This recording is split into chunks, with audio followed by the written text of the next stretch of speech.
It makes you wonder. I'm going to share this guy's frequencies are heavily strong. So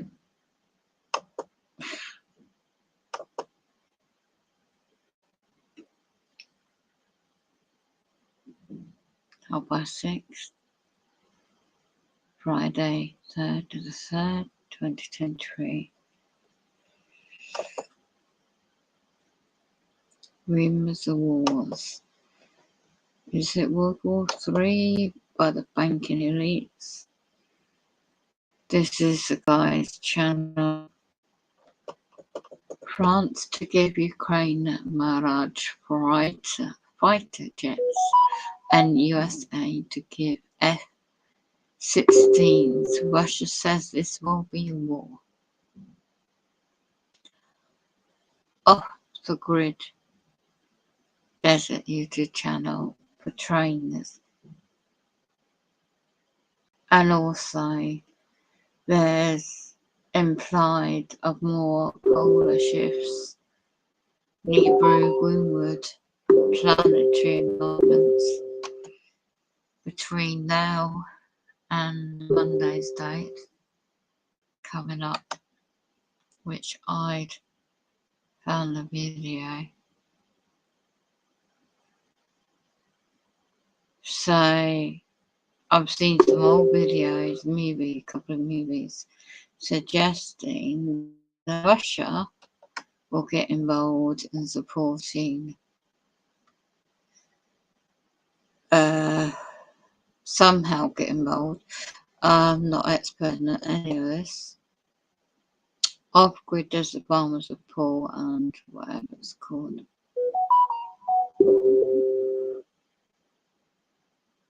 Japan will conquer China with its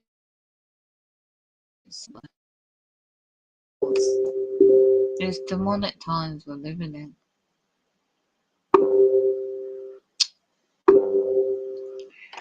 And then he doesn't put the links or the articles, but I'm going to share the bit where he claims this. He's reading up some articles.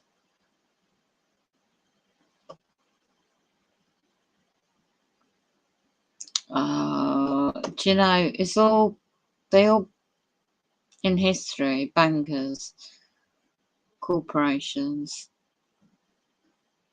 have planned this. Always have been in the past. NATO.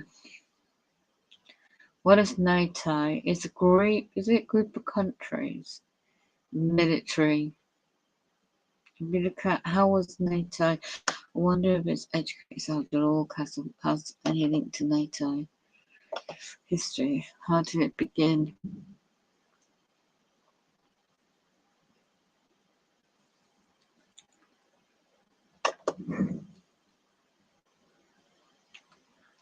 There are a lot of demonic entities around there, banging. So, veterans awaken. All the history, my neck is being radiated, my glands. So I wonder in the past, there's always a connection somewhere. I wonder but ex-veterans may know more. Ex-military people.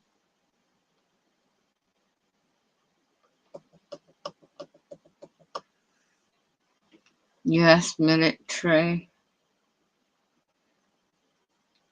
Who are the real entities out there in the globalist plan? World War III is nothing compared to what they've done before as well. It's all about business and commerce. It's all fear-mongering.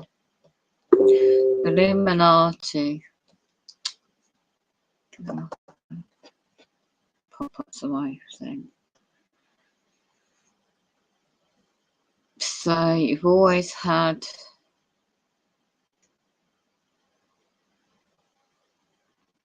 corporations and banking trusts and Rockefellers and Illuminati connected somewhere, somehow, and always had the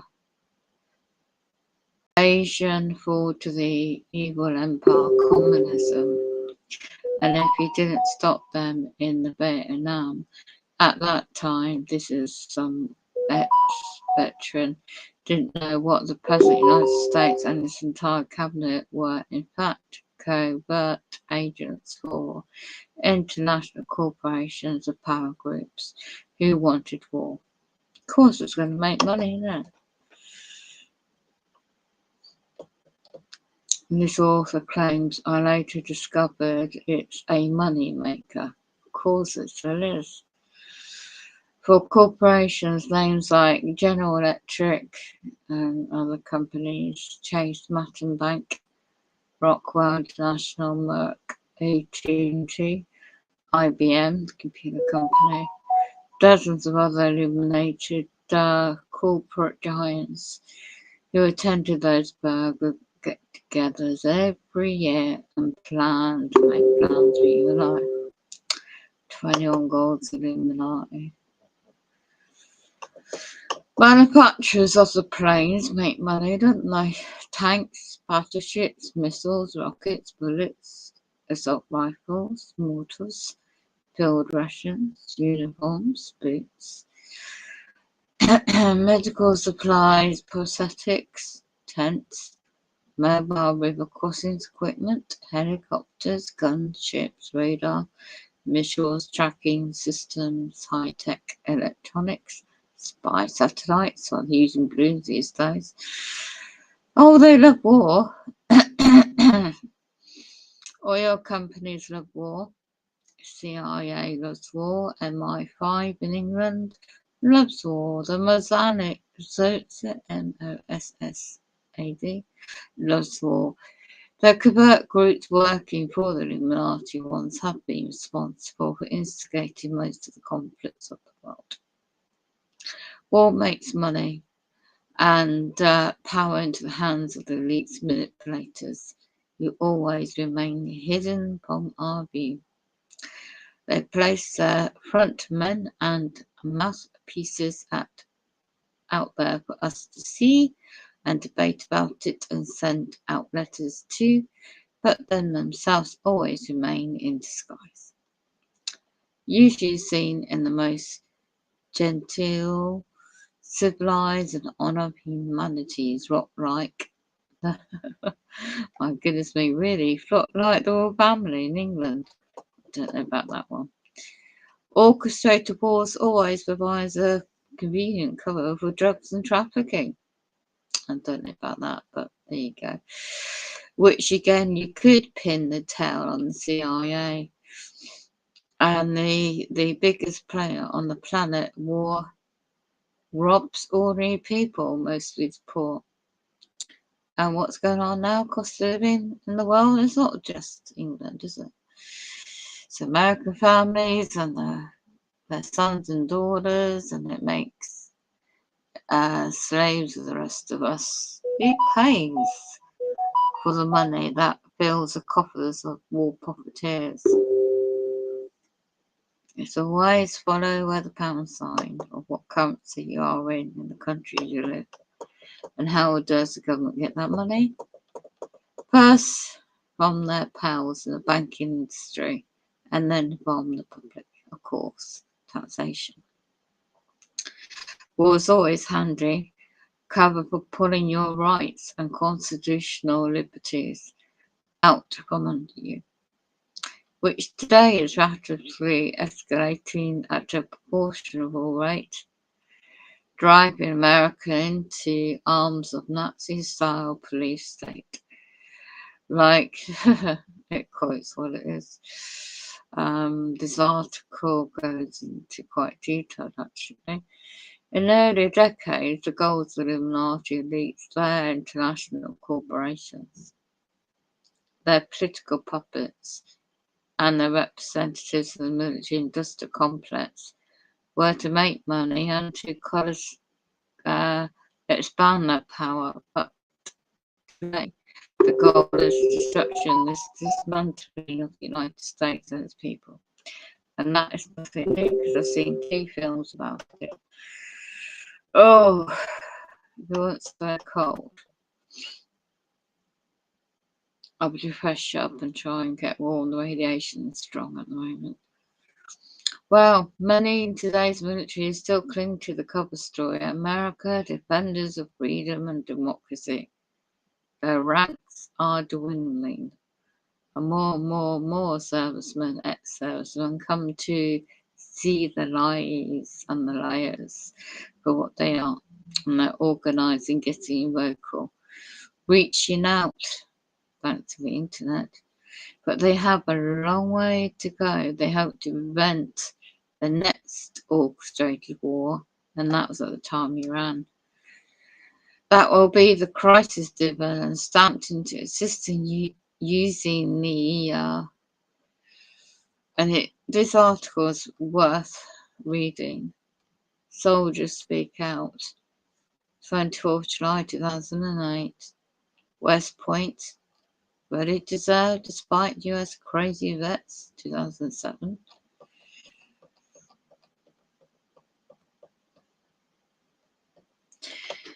EducateYourself.org. I'm just going to check on the channel. So we have the streaming.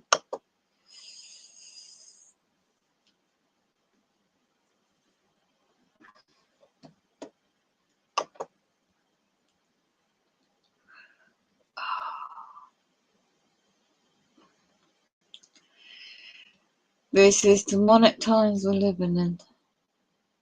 Oh, wasn't I sharing that screen? Okay, let's go on to EducateYourself.org screen.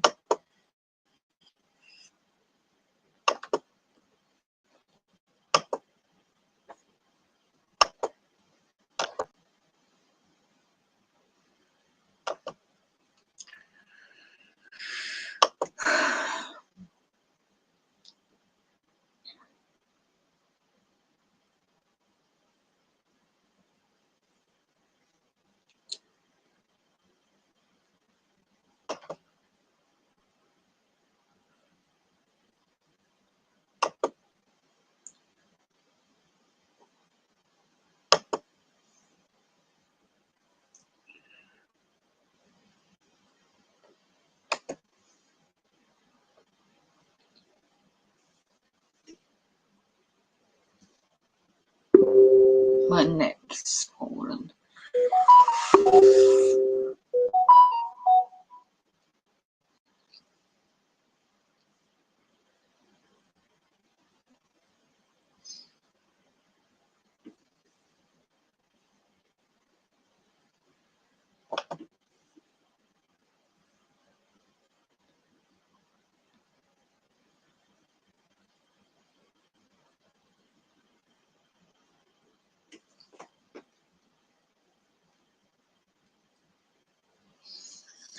Who'd have thought all these years to make the world is what it is?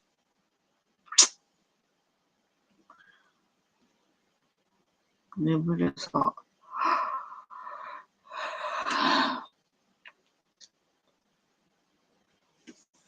I'll be back.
People, they could claim to be a Christian, but you would never know it by the way they act. They're mean.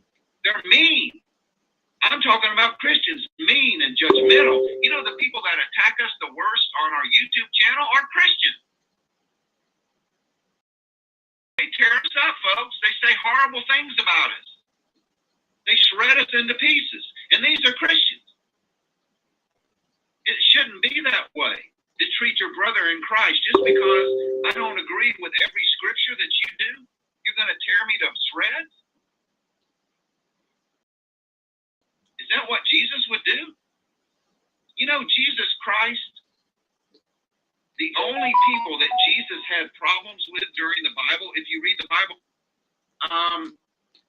with chainsaws and haul them off. You know, all we could do is walk around our neighborhood. So many things, Jim Stoltenberg, on whether the pilots will be retired NATO. This means that there is already an agreement with NATO for the next escalation steps with the U.S. delivery of F-16 fighters. The fighter mission is NATO's last resort if the Ukrainians spring out offensive fails. And it will happen if there is no agreement in the negotiation. Yeah. The French Air Force has 99 Mirage 2000 fighter jets of versions 5, C, and D. The Navy has an additional 40 fighters. France could begin training Ukrainian pilots for the Mirage 2000 fighter jets in Poland, according to French Defense Minister Sébastien Lecornu. During a meeting of the French Senate on February the 28th, the French Defense Minister was asked about the possibility supply of fighter jets to Kiev. There is said to be currently 12 Mirage 2000C fighter jets available for sale. Are you planning to deliver them to Ukraine or train Ukrainian pilots? Asked one of the senators. Then another senator asked Lecornu directly, is it true that our Air Force is ready to train Ukrainian pilots in Warsaw? This information I have been given, I would like to verify it. Lecornu confirmed that Paris and Kiev are in talks to supply fighter jets and train Ukrainian pilots. However, he stressed that there are many issues that are hindering the delivery. Logistics, training, and maintenance engineering capability make it difficult to procure the aircraft in the short term. He also stated that the priority at the moment is not the supply of fighter aircraft, but ammunition. There is an urgent need. The ability of the Ukrainians to endure rests on the ammunition. In January, French Emmanuel Macron himself spoke about the possibility of sending fighter jets to Ukraine to help it face the Russian invasion, to which he cautiously replied, nothing is ruled out in principle. Several analysts considered the French Mirage 2000 fighters to be the ideal choice for the Ukrainian Air Force. Ukraine needs 80 F-16s. Ukrainian forces will need at least 18 months to learn how to fly and maintain F-16 fighter jets, a senior Pentagon official told Congress. The issue in question of the potential F-16 deployment to Ukraine has been preoccupying the Biden administration for months, as Ukrainian President Vladimir Zelensky has publicly asked Washington to send him fighter jets. In a similar vein, members of the U.S. Congress would also like to see their country send fighter jets in support of the Ukrainian armed forces. Not going anywhere According tomorrow. to a It's senior U.S. freezing. Defense Department official, at best, Washington could send old used F-16s to Ukraine within the next 18 months, while purchasing and delivering new aircraft would take up to 6 years. As for the number of fighter jets that would be required to effectively upgrade the Ukrainian fleet or air force, there are estimated at 80, according to the Washington Post.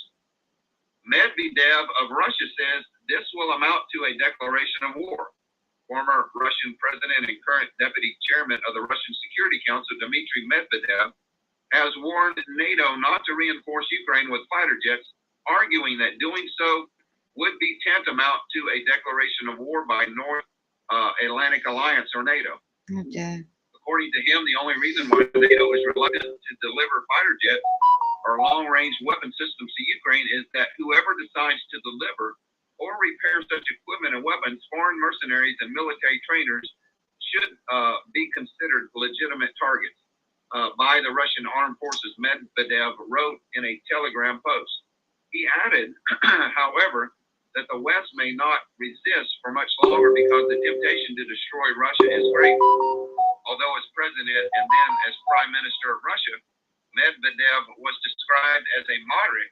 He is one of the most ardent supporters of the Russian operation in Ukraine, often launching vitriolic attacks and threats against Kiev and its Western allies.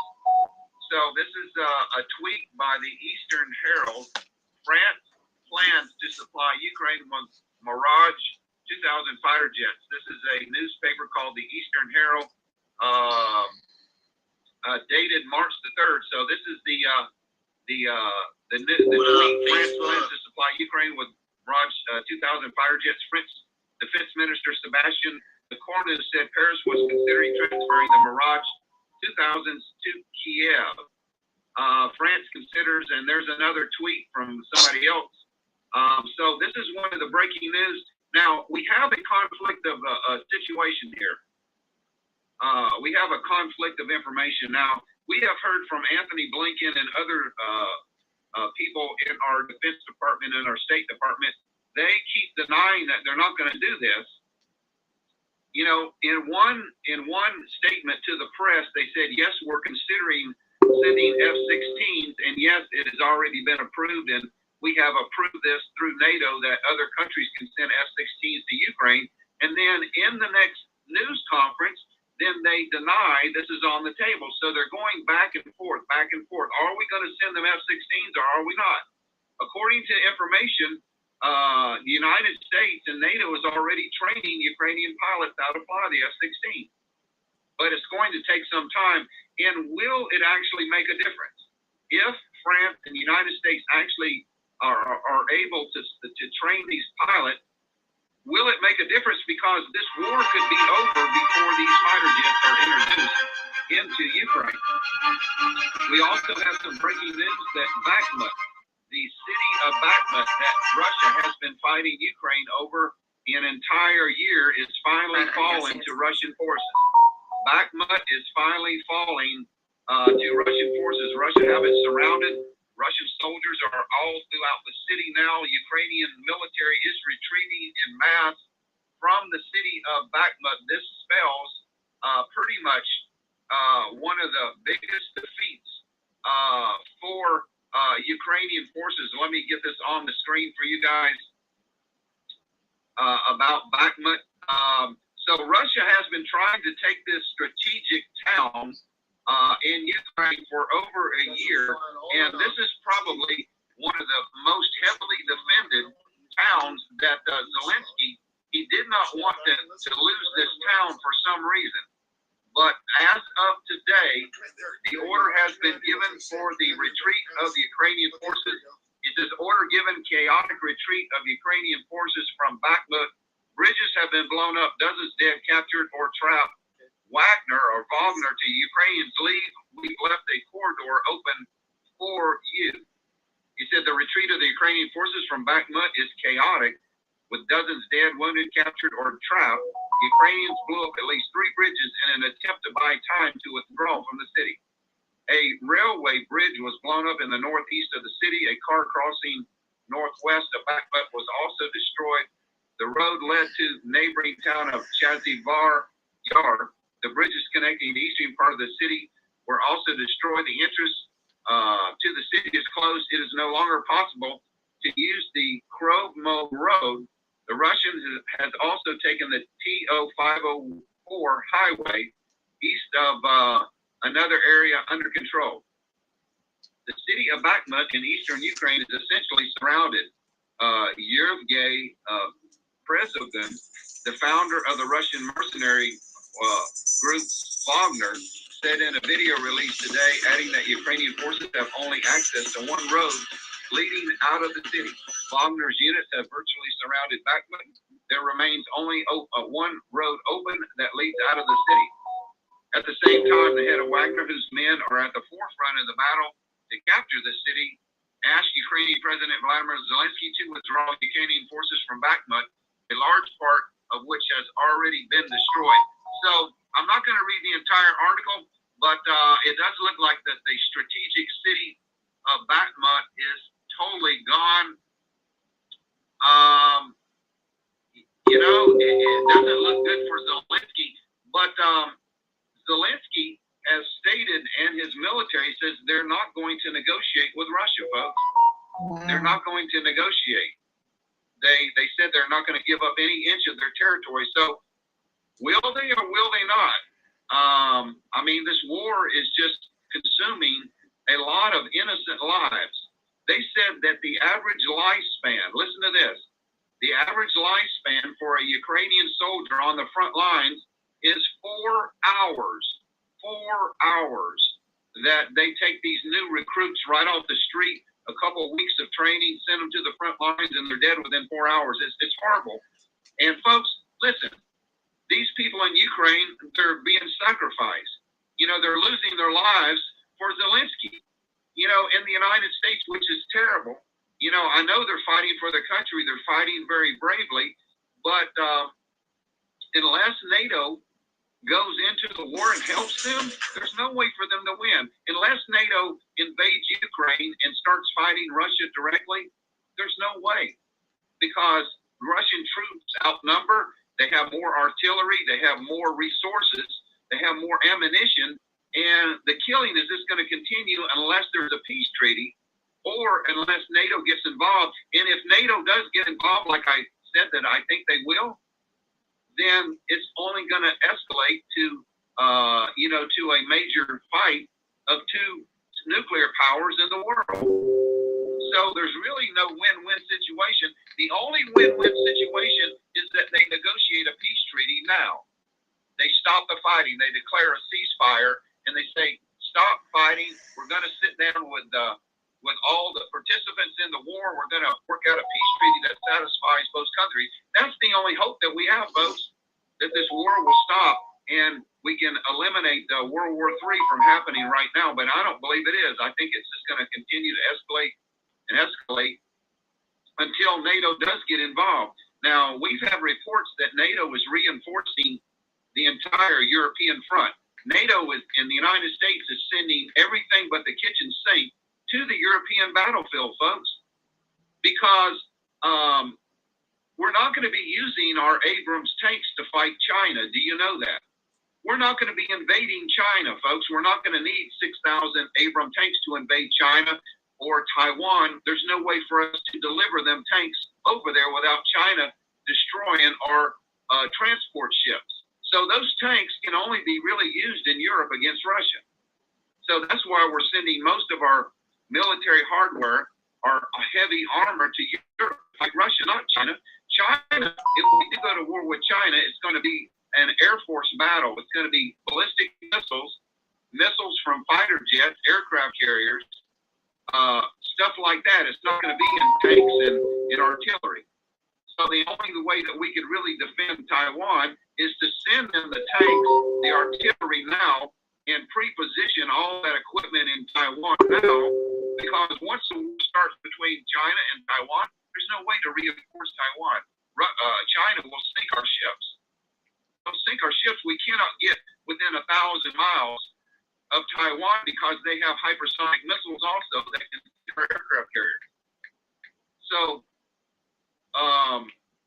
I think NATO is going to go all in, folks.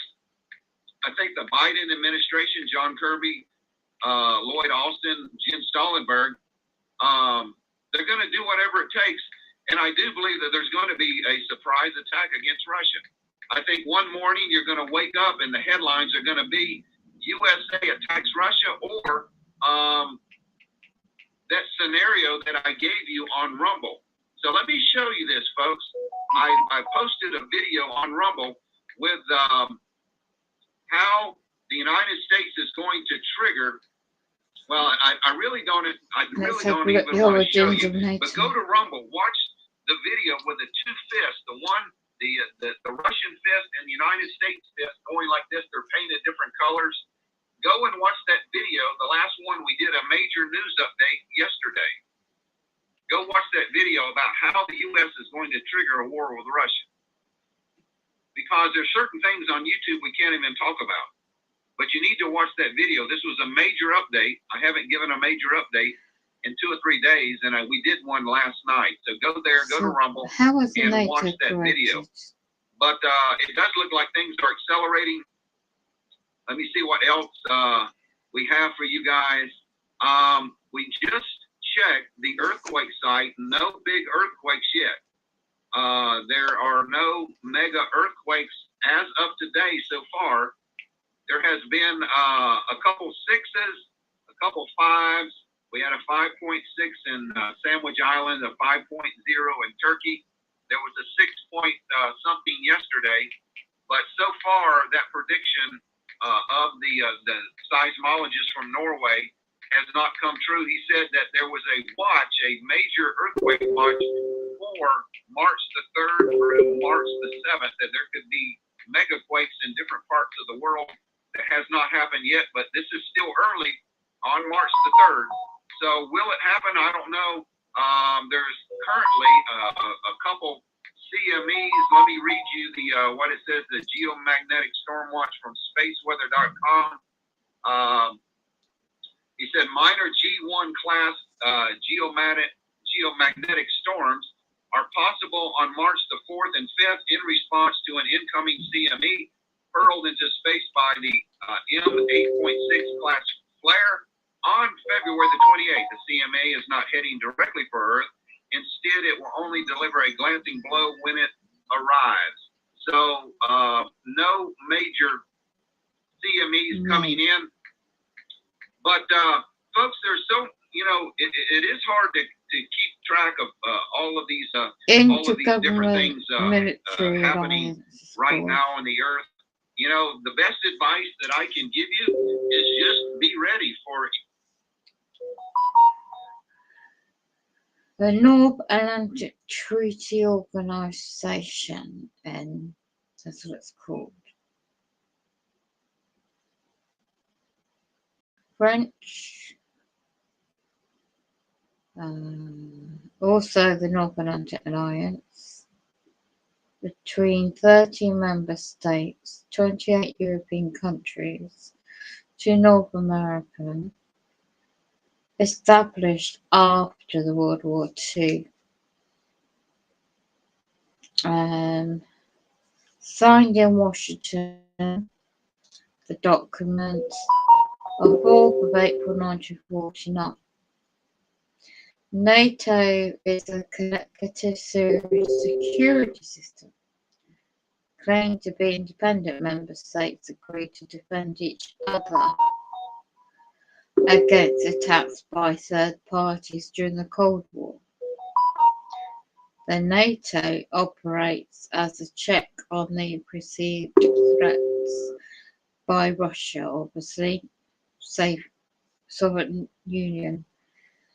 The alliance remained in place after the dissolution of the Soviet Union, really, and has been involved in military operations in Bahrain, Middle East, South Asia, Africa. The organisation's motto, Latin for a mind unaffected.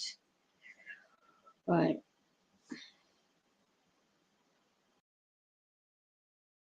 So, Obama, Albania, Belgium, Bahrain, Canada, Croatia, Czech Republic, I can't pronounce these words, Denmark, Estonia, France, Germany, Greece, Hungary, Iceland, Italy, Latvia, can't pronounce his names,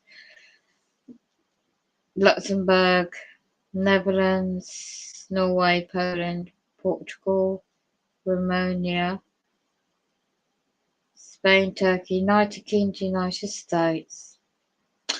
So here's the chair, Admiral Rob, Bauer, Committee of the Royal Netherlands Navy. United States Superintendent Christopher something, can't pronounce it. Let's have a look. Expenses, oh my gosh. 1.050 trillion. Is that dollars or pounds? Main headquarters is in Brussels, while the NATO's military headquarters is in Belgium. Oh, I didn't know that.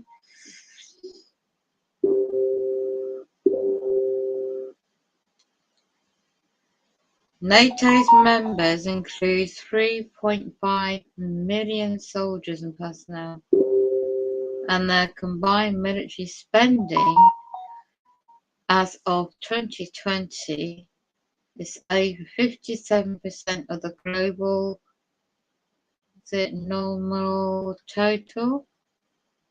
Moreover, members have agreed to reach or maintain the target defence spending at least 2% of the GDP by 2024. Wow. NATO formed with 1,200 members.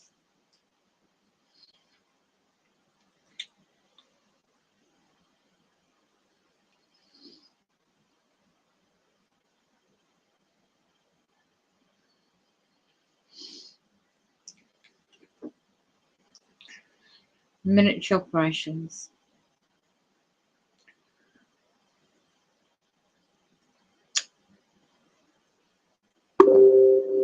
In 1991, the Iraq invasion of Kuwait, airborne early warning aircraft.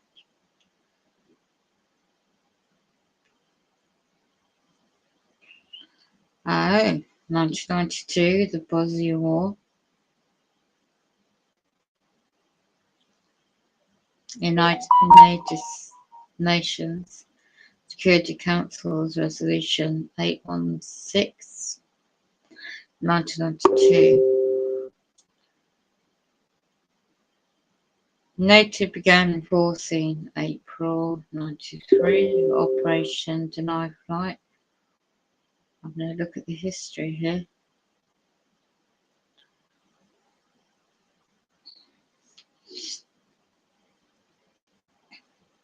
You got a United Nations Protection Force.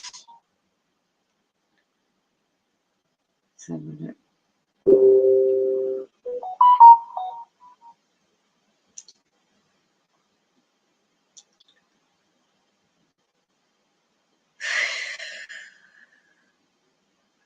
Don't they bloody like wars? There you are. You got United Nations Security Council passed a resolution 1199 in 1998.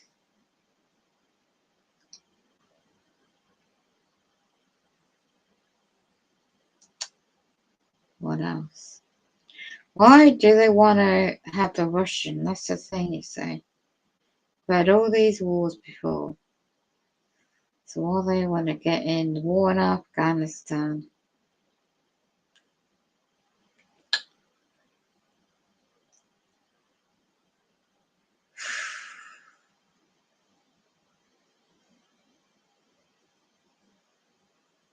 September 11 attacks United States. What's that got to do with the war? Invoked the NATO's Article 5. Whatever that really means.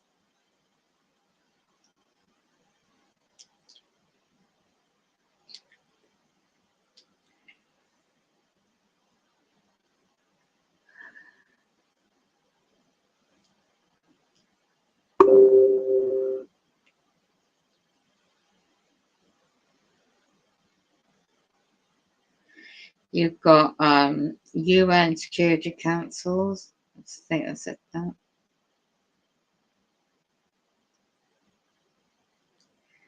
The radiation bloody strong. Iraq training mission.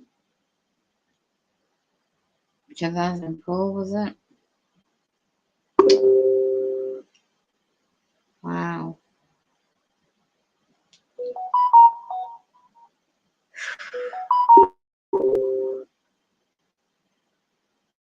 Yeah, done the other bloody Libya intervention as well. Don't know what that's about. Arab.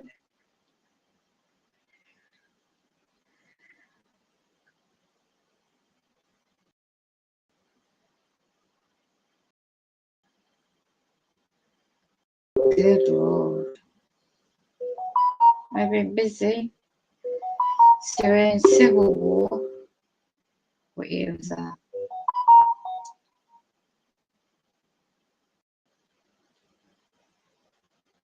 Partnership with third countries.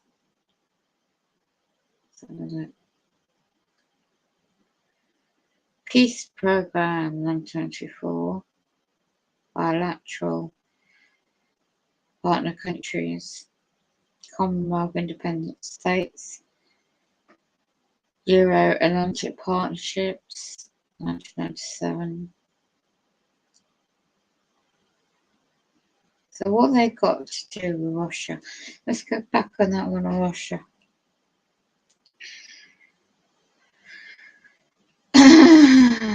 Gosh, no, NATO. I want NATO. NATO and Russia.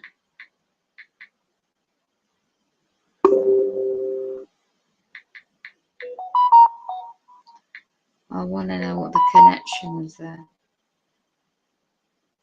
Doing some homework. US and NATO are raising a clash of nuclear power. Oh my gosh. How NATO's expansion helped drive Putin to invade Ukraine. The Russian military forces and Russian backs had invaded Ukraine. NATO Secretary, let's have a look at this article. What site is it off?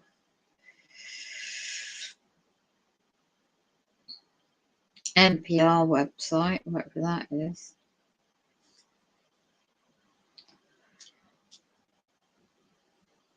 So, NATO General Secretary, quote so it is, says NATO alliance condoned in strongest possible terms Russia's attacks on Ukraine, of course, with the invasion of a 30-year-old foreign policy debate has made a return to centre stage. The question, should NATO, the mutual defence pact formed in the wake of World War II, that had long served to represent Western interests and counter Russia's influence in Europe, expand eastward. NATO founding articles declare that any European country that is able to meet the alliance's criteria for membership can join, and that includes Ukraine. The US and its allies in Europe have repeatedly said they are committed to that open door policy. But in the words of Russian President, NATO's eastward march represents decades of broken promises from the West to Moscow, apparently. You promised us in the 90s that NATO would not move an inch to the east. You cheated us shamelessly, Putin said at a news conference in December. The US says a ban on expansion was never on the table, but Russia insists it was. And now Putin is demanding a permanent ban on Ukraine from joining the NATO pact. Unsurprisingly, when you look at the evidence of what happened, it's somewhere in between. A post-Cold War historian whose book some author made had drawn a map up. So where's Russia? Quite a large country.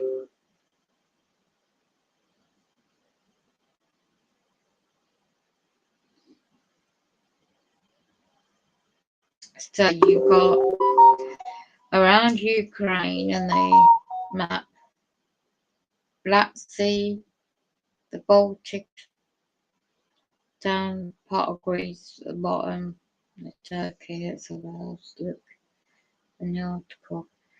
So what is the origins of Putin's not move an inch claim?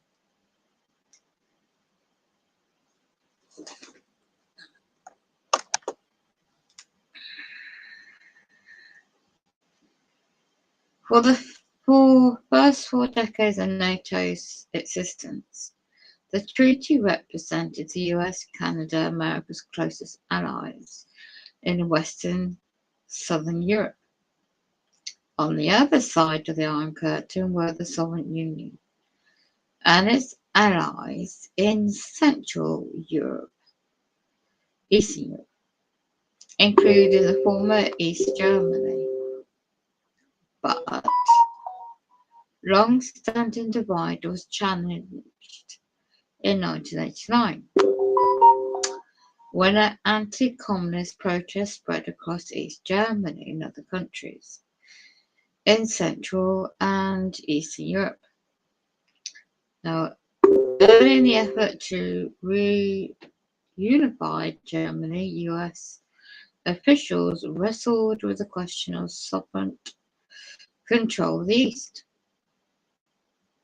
What could entice sovereign leader, and it quotes who it is, to withdraw?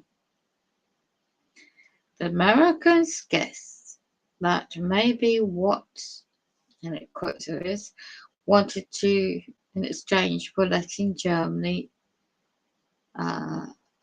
unify to a promise that NATO will not expand eastward.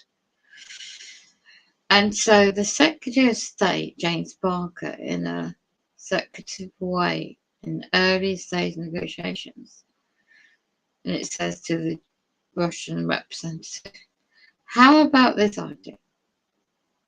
How about you let your half of Germany go?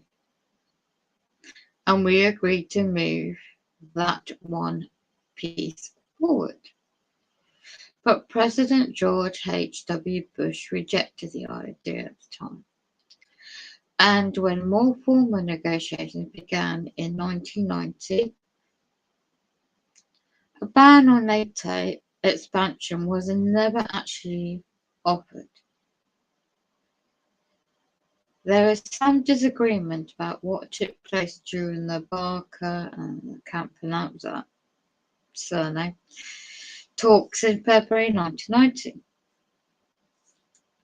Some say that when Baker suggested NATO shift not 1 inch to the east, he intended to refer only to East Germany. And because neither side had begun to think about NATO's expansion beyond that, seamlessly conflicting comments from the US officials and Russian representatives made years later did not help clear this up. Former US Secretary of State, quote so it is, Rice, said as a recent, and I'll go back to the date of the article in a minute, that nobody was ever imagining, and it quotes Czech, I can't pronounce that name, or Poland or Hungary at the time. The historical record shows otherwise, according to there's loads of notes and letters and speeches and interviews show that Western leaders were in fact already considering NATO's enlargement by the time February 1990 talks took place, he says. What is not in dispute is that Representative Russia later agreed to withdraw from East Germany in exchange for financial concessions. So financial remedy is all to do with money, isn't it? Financial input. In a treaty that did not place limits on the future expansions of NATO. But this racial bitterness afterwards still, to this day, Putin is saying, look, there was this other offer on the table, right? And that's sort of factually accurate in a narrow sense, but it doesn't reflect the reality of the treaty. Why did the West want to enlarge NATO? And how did Russia react? So when the Soviet Union collapsed in 1991, NATO expansion question became more urgent, both for the US looking to cement its influence in Europe and for the countries emerging from the communist control like Poland, Hungary and the Czech Republic, I think it's pronounced. They believed that the United States could bring them into the West, which was what they wanted, and they believed that the United States could protect them if Russia ever become aggressive again. And James, quote, so it is, an American university professor, wrote extensively about NATO. From the beginning, Russia strongly objected to NATO's borders creeping closer to its territory in 1997. Then the Russian president, Boris, can't pronounce the surname, tried to secure a guarantee from Bill Clinton that NATO would not add any former sovereign republican, and Clinton refused. The US hoped that its financial support, along with the diplomatic overtures from NATO, could be enough to counterbalance Russia's displeasure over expansion. But ultimately that didn't work. Over the course of the 1990s and early 2000s, NATO expanded 3 times. First to add the Czech Republic, Hungary, Poland, then 7 more countries even further east, including former sovereign republics, Estonia, Latvia, I can't pronounce these names, and finally Albania, can't pronounce these countries, in 2009. Obviously, the more it did to stabilize the situation in Central and Eastern Europe and bring them into the West, the more it really got up the nose of the Russians. Why is Ukraine important? Ukraine is the largest former sovereign republican country in Europe, besides Russia itself, has been a key part of the alliance talks since it dedicated its independence from the USSR in 1991. In 3 decades since NATO expansion has put 4 member states on Ukraine's borders. The Russians were always concerned about how far NATO's enlargement was going to go. It's one thing for Poland to come in, or the Czech Republic, can't pronounce that name, to come in, and that's not just a big deal. But there was always a concern about Ukraine. Putin himself has long said he believes Ukrainians and Russians to be a single people, unfiltered by language, culture and religion. July 2021 he wrote a long essay about the historical unity between the two nations. The US and the Western Allies' successful independent Ukraine was a prominent potential symbol that Russia's time as a powerful empire coming to an end.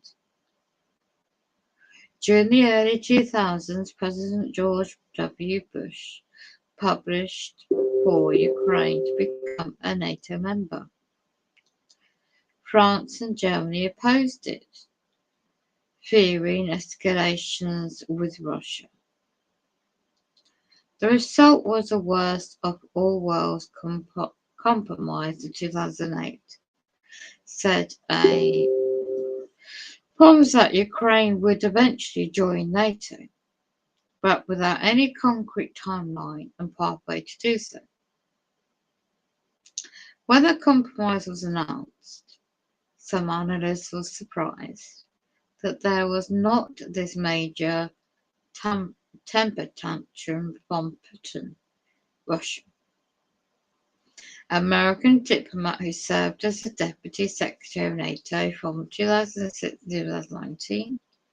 It needed another 15 years before the major temper tantrum ensured. Unfortunately, we're experiencing it now. Why has this come up again now? Ukraine cannot immediately join NATO. As spring, I think it's pronounced, members are asked to meet various conditions before they're allowed to begin the process of joining a member action plan. NATO allies have not yet granted that to Ukraine and have long appeared uninterested in offering, in part because of political complications with Russia. Now, Russia's protests over Ukraine's future membership have put the US and NATO in a difficult spot over NATO's open door policy. The louder Moscow protested, the more determined Western capitals became to deny Russia what was seen as a veto over alliance discussion making. And a Russian specialist claimed that RAND Corporation, RAND Corporation has a lot to do with the Illuminati. Educate yourself to law and go and have a look. And the more Putin had tried to control Ukraine and its foreign policy, the more he had pushed Ukrainians themselves to look towards the West. Ukrainians, the Russians,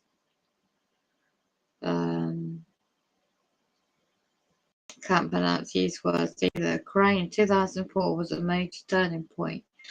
Afterwards, popular support for joining NATO rose amongst Ukrainians, who had once been a bit reserved about the alliance. Putin had constructed in his head and in his heart perhaps the idea that NATO is encirculating him, and that has always been the intention, said Rice, speaking at a Council of Foreign Relations panel. Council of Foreign Relations has to come into it, doesn't it? Ukraine is moving closer to the West, but it's doing it because the Russians have been axing Ukrainian territory and threatening the Ukrainians. Russia itself broke a promise in the Budapest Memorandum, a treaty Russia signed with the US and the United Kingdom in 1994, committed to respect the independence and sovereignty and the existing borders Ukraine in exchange for Ukraine, I suppose, breaking away from Russia. None of that had deterred Putin, for whom Ukraine, his personnel says, quote, a former US intelligence officer now with the Center for New America Security.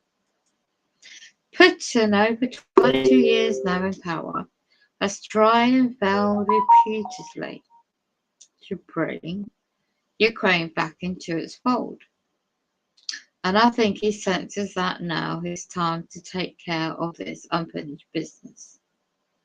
Told to the author of this website, it's NPR Weekend Edition on a Sunday.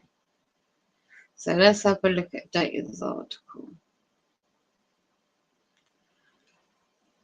Okay, so that was a year ago, February 24th, 2022. Well, that's intriguing.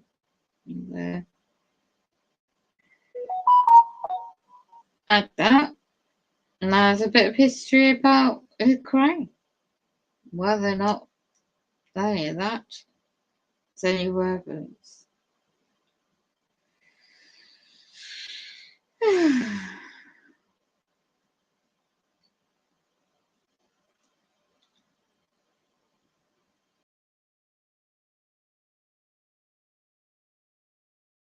Who knows?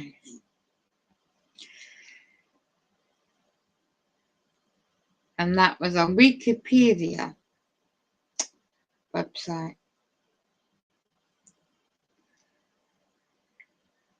Article, and checked out the links to NATO and the history of NATO, how it's formed.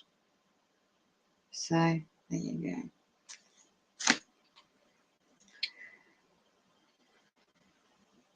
Quarter to 8 now.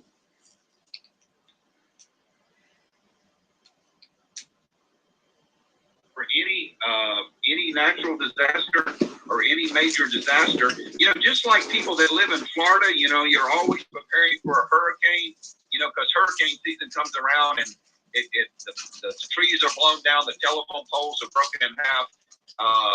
We lived in Florida for 30 years, and we went through a lot of hurricanes, and we were without power for over 21 days, folks, 21 days. And so you just need to have your preparations ready for any kind of natural disaster or man-made disaster that you can survive, 2 or 3 weeks or longer, on your own without power, without electricity. We couldn't leave our house for a week because the trees in our neighborhood, the big oak trees, fell down in the road and they were blocking the road. You couldn't drive anywhere until the city crews came in and cut them up with chainsaws and hauled them off. All we could do was walk around our neighborhood. So many things are going on. I did want to bring you this breaking news about the potential of of giving Ukraine fighter jets. But let me bring you another story that the German Leopard tanks are now operating in Ukraine. Now, this was a very sore point for Russia, that Germany would be supplying Ukraine with German tanks, because Russia, in the war with Adolf Hitler,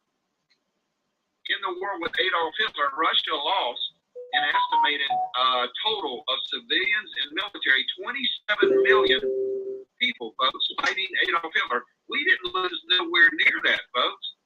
The United States did. I don't think we lost 1 million people in World War II, but Russia, fighting Hitler, lost an estimated total of 27 million people.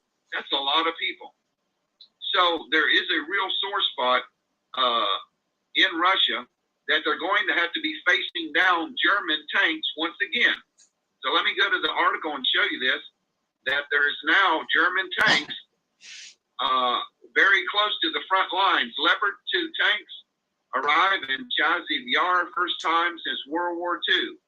So close to the Russian soil.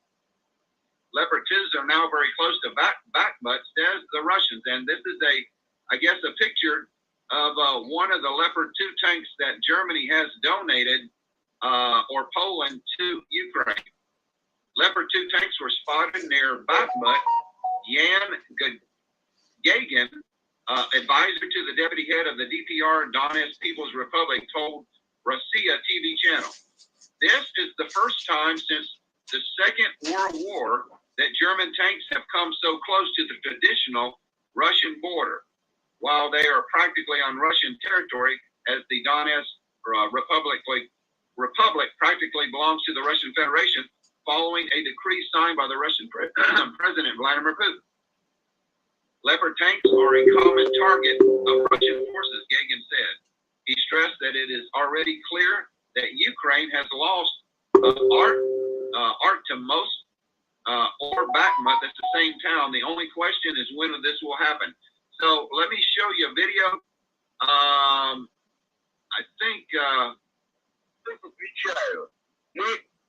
okay, that's not the one. So they actually have a video, the Leopard tanks.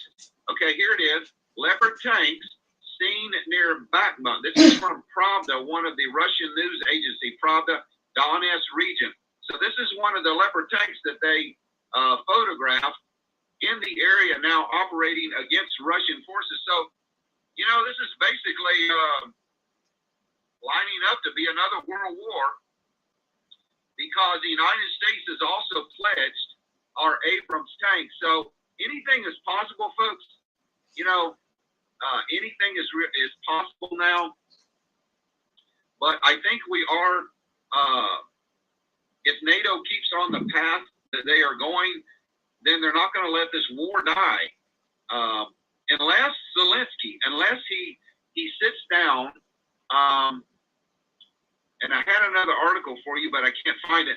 But unless Zelensky sits down with Russia and works out a deal, you know, this war is just going to continue. Innocent people are going to be dying from both sides. And the tragedy is that this did not have to happen. It didn't have to happen. If Ukraine would have abided by the Minsk agreements back in 2014, this war could have been avoided. And listen, let me explain the Minsk agreements. The Minsk agreements were to give Donetsk and Luhansk in the Donbass area autonomy. They weren't breaking away from Ukraine. They were not going to be a separate state. They were not going to belong to Russia. It was basically giving them autonomy to speak the Russian language, to have their own culture, and, you know, but they weren't separating from Ukraine. And Zelensky did not want that. He didn't want to agree to give them autonomy. So once Ukraine started attacking the Donbass area for 8 years and killed over 14,000 Russian citizens that live in that area, well, Putin came to the rescue, and that's why we have the war. But all they had to do was implement the Minsk agreements. But We didn't want it. NATO didn't want it. The United States, we kept throwing monkey wrenches into the peace agreements. And we had Angela Merkel, we had Francis Hollande, who was the prime minister of, or president of France at that time. It meant that it was a sham, it was a deception. And they only signed those agreements to give Ukraine more time to arm their military to fight Russia. So if you look at the facts are that we overthrew the Ukrainian government in 2014, Victoria Nuland under Barack Obama, Hillary Clinton, Joe Biden. We overthrew their government. We trained and equipped the Ukrainian military to fight Russia. And that's what we wanted from the beginning. So this war right now that you're seeing with all these people dying, it was planned by the United States and NATO back in 2014 when we overthrew their government. And now all of these people have died, and there is estimated anywhere from 400 to 600,000 Ukrainian citizens that either are dead, missing, or wounded. And no one really knows how many Russians have died.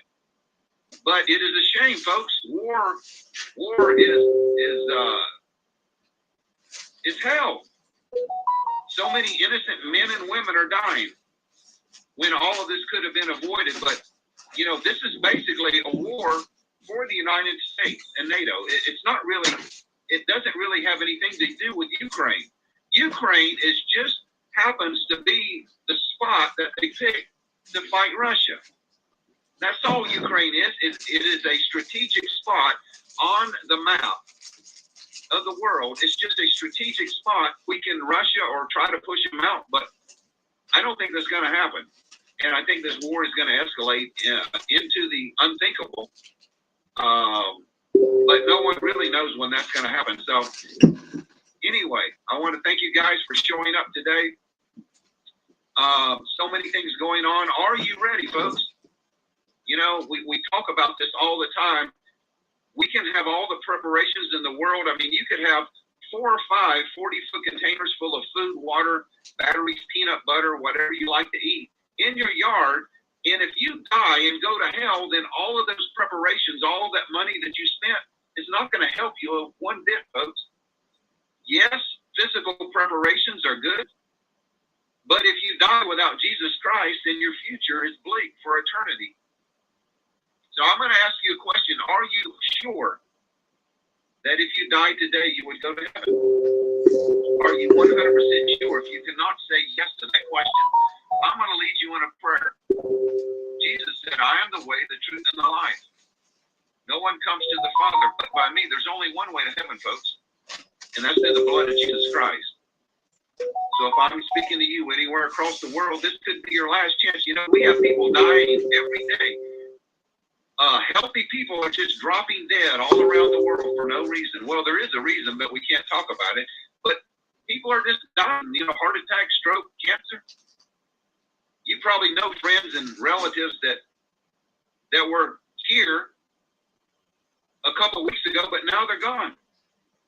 No one is promised of tomorrow. We don't know when we're going to leave this earth, but we do need to get ready for that day when it comes. And I'm trying to get you ready now for eternity. So I'm speaking to you anywhere across the world. If you want to give your life to Jesus Christ, if you want to get born again, if you will repeat this prayer, Jesus will forgive all of your sins today. Just say, Dear Jesus, I know I'm a sinner, Lord, and I ask you right now to forgive me all of my sins and wash them away with your precious blood. I do believe that you are the Son of God, and I do believe that you died on that cross, and that you shed your blood for me, and that you rose again the third day. Thank you, Jesus, for saving my soul. Thank you, Jesus, for forgiving all of my sins. And thank you, Jesus, for giving me eternal life. Amen. Now, if you said that prayer, you are saved and you are born again, folks. No one can take you out of God's hands. No one. But we must in love toward people. You know, everybody on this planet has had arguments, has held grudges, have hated other people for what they've done, stabbed them in the back. Everybody, folks, has been done wrong on this earth. Me and Adrian included.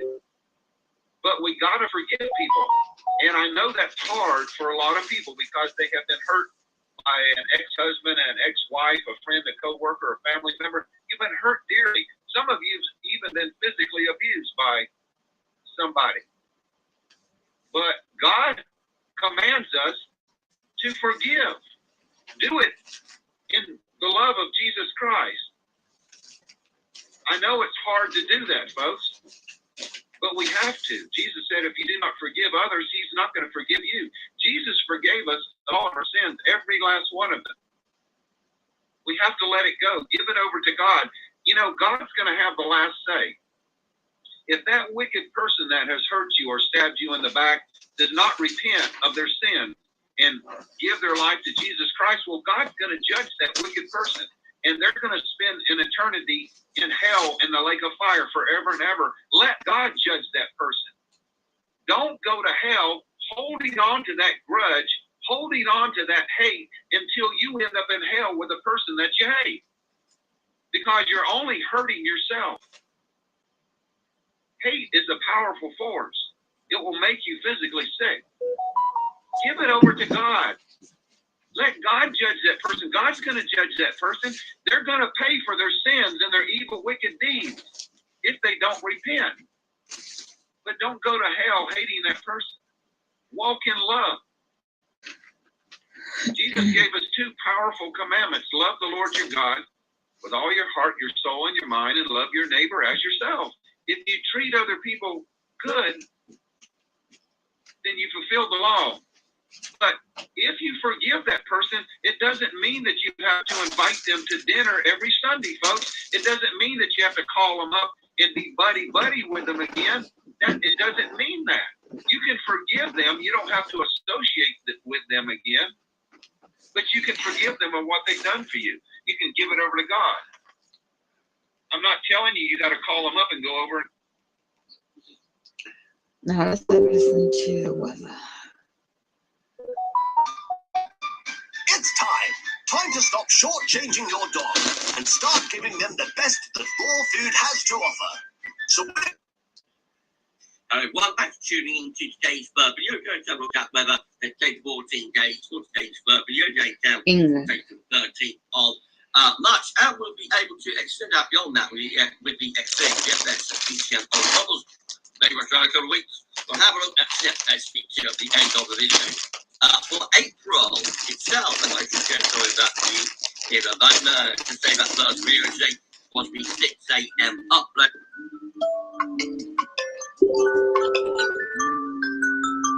And also Gemma Gray, so please check out those two videos if you'd like to do that. Like, share, subscribe on Bits. Show you very much everybody would do that. So I'm back from the root canal. Everything went fine. Didn't think I've been paying it at all. Still rather numb, so around here, so you probably hear, but I'm not speaking 100%. I will just rattle through the video and then get it done. Sorry if you know, have a job to understand what I'm saying more than normal on this really is because I'm still a little bit numb, but most anaphylaxis is worn off and not in pain. So it went really good so far. So I can't complain about my root canal. But hopefully it'll carry on. Okay, I've been pain-free and we'll be able to do a Friday night stream after 10 o'clock tonight. I'll let everybody know, make sure I receive them if there are any problems during the Friday Night Live. But so far, so good. I'm going to show you all of the lovely messages. I have read them, not responding to them yet, but thank you so much for all of the lovely messages you left me about my root canal. You're absolutely lovely. Thank you so much. Right, okay, let's crack on. I'm running very late with this, of course, so I'm going to try and get this done quite quickly. And the sun's up with CT, so central temperature now sitting at 5.4, which is 0.3 of a degree.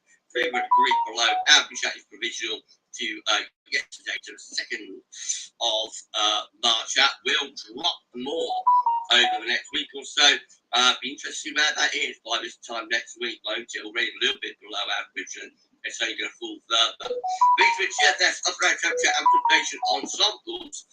Looking at London today, I will get back to the specific locations and that in the coming day, but very quick, I just got London up, as a quick place to get. So the red line is 30-year air temperature average for London, starting off a little bit above average because of air temperatures at the moment. Of course, it is quite chilly under the high pressure over the northeast wind. Going to be cold over the next week or so. Temperatures will start dropping really from tomorrow onwards, so by Sunday into next week, looking really quite cold. Into the middle part of March or second half of the month, the upper air temperatures are showing a recovery there in London. There's quite a lot of scatter, but looks like the trend around mid-month would be turn things less cold or maybe a bit colder. So case-wise, some more dry weather to go over the next few days into the early part of next week. But then beyond that, looking much more unsettled for the second week of March. So you've got precipitation spikes there. And that will, be quite unsettled. Maybe a bit of a drying trend as you look out to the second half of the month. Of course, this precipitation here is when it's also going to be quite cold. So if it's cold enough, some of that precipitation could be snow. It's how snow, is looking for London quite significant. Wow. I think that's like the snowiest that we've seen for London this winter.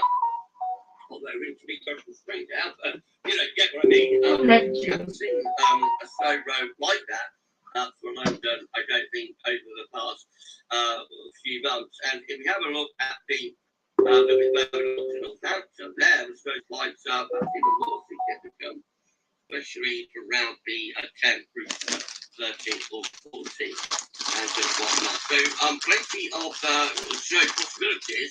Looking out into next week and through the second week of March. Snow risk then easing away into the second half of the month. Of course, looks like we're going to be a less cold then.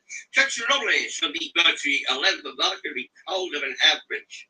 Not just UK, most parts of Europe included in that. Temperature anomalies from the 11th of March. Still largely dry down in many areas, but the North Scotland and southern England near and on North Scotland a bit wetter than average. Then expect these charts to trend wetter over the next few days. From northschool.net says that high pressure is still dominating weather today. We're still bringing in this cool and cloudy northeast wind across England, Wales, in particular with high pressure around Greenland and around West Scotland, I should say.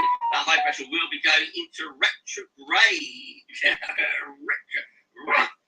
I've seen some very interesting stuff on Twitter of me going, I shared it on my Twitter last night. So you've got to have a laugh. I think it's from yesterday, James Watson Day. You've got to have a laugh and check that out. But anyway, high pressure will go into retrograde over the next few days and move up to Greenland and Iceland. That is already beginning actually with the southerly wind. See how the southerly wind is pushing up into Greenland there. There we go. What am I doing? Yeah, see how the southerly wind is going up to Greenland like that? That's going to produce warm air advection. That will help to retrogress the high pressure from Western Scotland up to Greenland over this weekend. So that's how the setup is looking by midnight on Monday. High pressure reaching through the Atlantic, heading up to Greenland and Iceland, going into retrograde. We're retrogressing high to Greenland and Iceland. Down comes this northerly wind. So we go from Tuesday, really cold northern setting it across the country. And looking cold and wintry there with the UKMet run by the time we get into the middle of next week. Then low pressure has to go push that cold air out of the way, runs into the cold air from Wednesday to Thursday. That could bring sun to some parts of the country. Well, it does rain down south, but anywhere to the north of this low, could get quite a steady spell.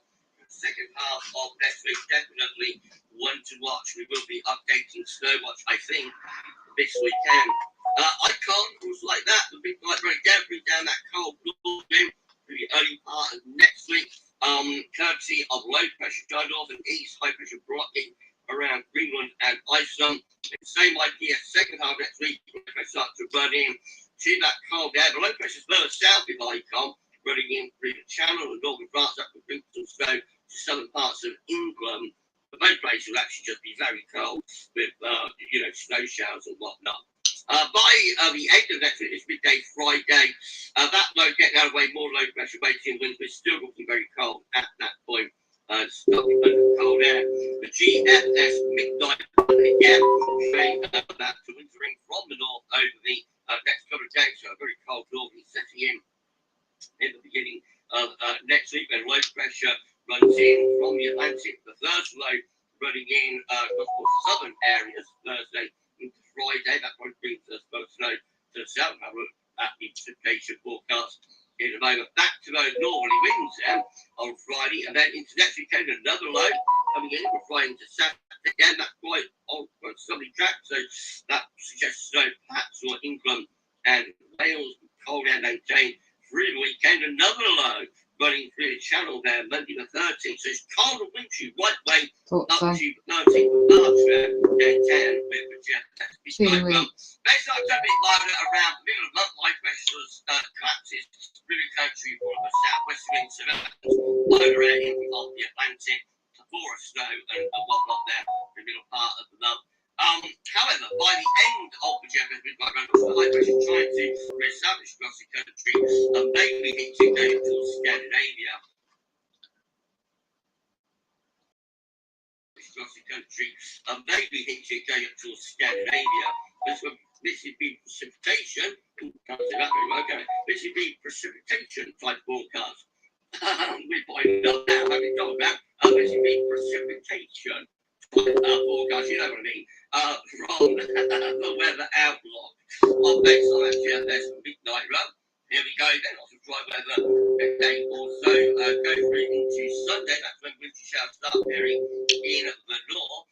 Sunday into Monday, down comes that colder air. So I go from Monday into Tuesday. Yeah, it's got suggestion of snow there overnight Monday, Tuesday across England, Wales, more snow showers into Scotland there. Oh wow. Tuesday itself was a very wintry day, most northerly northeast winds, lots of snow showers, winter showers down across the country. A cold and wintry day on Wednesday, and then snow for some parts of the country by that channel low as we go through into Thursday. But that's been a while, long while, very long while. Seems to be seeing like a widespread snow there across lowland southern England, courtesy of a channel low. I'm not sure when the last time was that would have happened, but a very long time ago. So that gets away by Friday morning, and left still the cold air, and then in comes the next low. This was a bit further northwards. This brings a widespread snow then to Ireland, England, Wales, and over rain. So it does turn back to rain in the extreme south and southwest. But this is more of a snow event for like Wales, the Midlands, and eastern England over the tower. Maybe that gets out of the way, and we maintain cold air then into the weekend.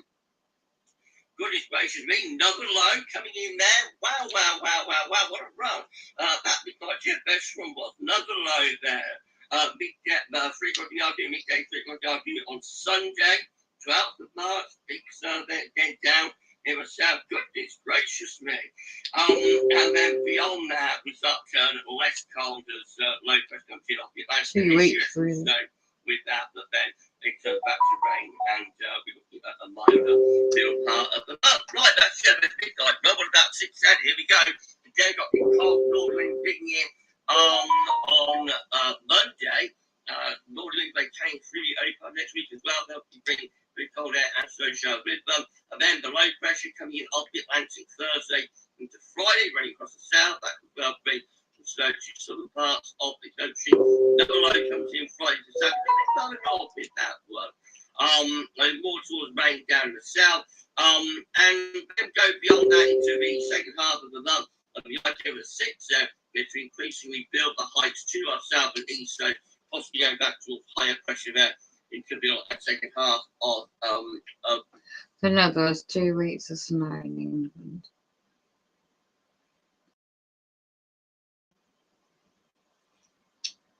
And now, change the subject again. 50-minute city, smart cities already started in England. So listen.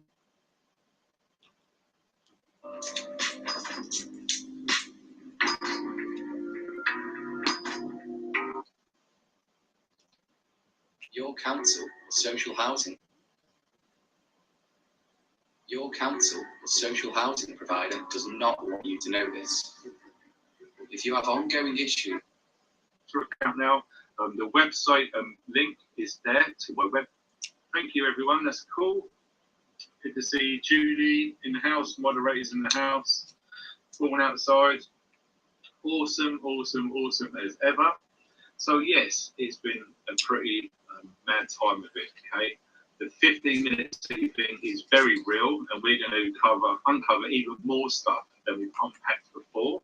So lots of you guys who have seen my previous videos and indeed live streams on this topic will be thrilled to know there's lots more information coming, and it's going to be on this live stream, and obviously it's going to be replayed around the world for the weeks and months and years, however long it takes for people to fully understand what is actually going on. And yes, looking at the t-shirt, I remember buying this back in 2008, okay? And it's by this company, Fear in Clothing. Some of you old school guys will know what I'm talking about back in the day. And yes, I never thought I'd be wearing it on a live stream. So yes, I said to my partner when I first met her, I said to myself, what I wanted to do is to get to 100,000 subscribers, however long that takes. Then I'm going to start waking people up. So obviously it's happened a bit before then, because synchronicity and time is all gelled just at the right time, and now is the time to reveal why we prep. Okay, and yes, this is one of the reasons why we prep. So the 15-minute cities. Oh yes, exactly. It's going to be crazy. So 550 people in the chat. That's awesome. Let me have a look. So what we want to know before everyone else turns up is where you guys are from. I'm always keen to know this, because every single week it seems that we're getting people from countries that we've not seen before on here join on board. I just noted, and he's so glad he's out of it, and indeed lots of my friends heeded the warnings over all of these years to do what they could to get out of urban environments, okay? Because if you can see what's coming, and you can already see how it's rolling out already, yes, if you are in an urban area, you need to do whatever you can to get out of there. And I know it's difficult. I myself was in an urban environment, and I've done whatever I could to get out where I am, which is in the middle of nowhere in the mountains of Wales, because I need to protect my family. And the last thing I want to do is to put them at risk living in an urban environment with what is rolling down the road. And it is rolling down the road. So we got 766 people in here right now. So we're going to have a little look. We got, oh, look at that, Lou. Cool. I love Lou. You know what? Lou is the first place that I ever bought my real knife when I was a kid. One of those Rambo knives, right by the seaside there. Awesome part of the world. So hello, Lou. You guys are awesome living in Lou. Look at that. That's what we got. But yeah, the guy in Canada, Trudeau. Bad news. Seriously bad news. So a lot of you guys in Kent will probably see the massive influx of the migrant crisis actually in real time down there. So that's going to be crazy. Who else have we got? Let me have a look. Skegness, talking of migrants, yeah, there's big issues in Skegness recently. Okay, listen, you got there. I think it's about time. System, so it's all secure, right? Just want to point that out. So let me see. Yeah, we got, here we go, 1,030 people. Brilliant. Right, I wasn't going to do this, but I've only just remembered, right? So, yes, look at this. In the last 28 days, I don't know if you can see that, with the reflections. There we go. 1.1 million views in 28 days. And look at this. This is how nuts it's going, all right? And at 10.3 thousand new subscribers to the channel. Only Now, for that's mind-blowing. Freemason. I've never had a subscription frequency of that magnitude. It just goes to show that the content I've been putting up recently is really reaching far and wide. So I seriously urge everyone watching this video, please share it. Okay. If you go to my YouTube channel on the bio, you look on the top right of the screen, it's got links to my Instagram account and now my Twitter account. Twitter is an awesome place to find up-to-date news at the touch of a button. It's insane. So I've got a Twitter account now. The website link away from YouTube and concentrate on the website. That's why it's taken so long. But I'm going to really try it at some point soon. And also, yes, if any of you got, this is my main job, and I do really welcome donate. Okay, without further ado, we're going to get right into it. Now, we want to kick off with, as early as possible, this. Okay, now this is going on tomorrow, okay, the 4th of March, midday And 2 p.m. So it's a 2-hour roughly time to protest. So this is all about the people protesting about the 15-minute cities in Canterbury. Yes, Canterbury. Can you believe it?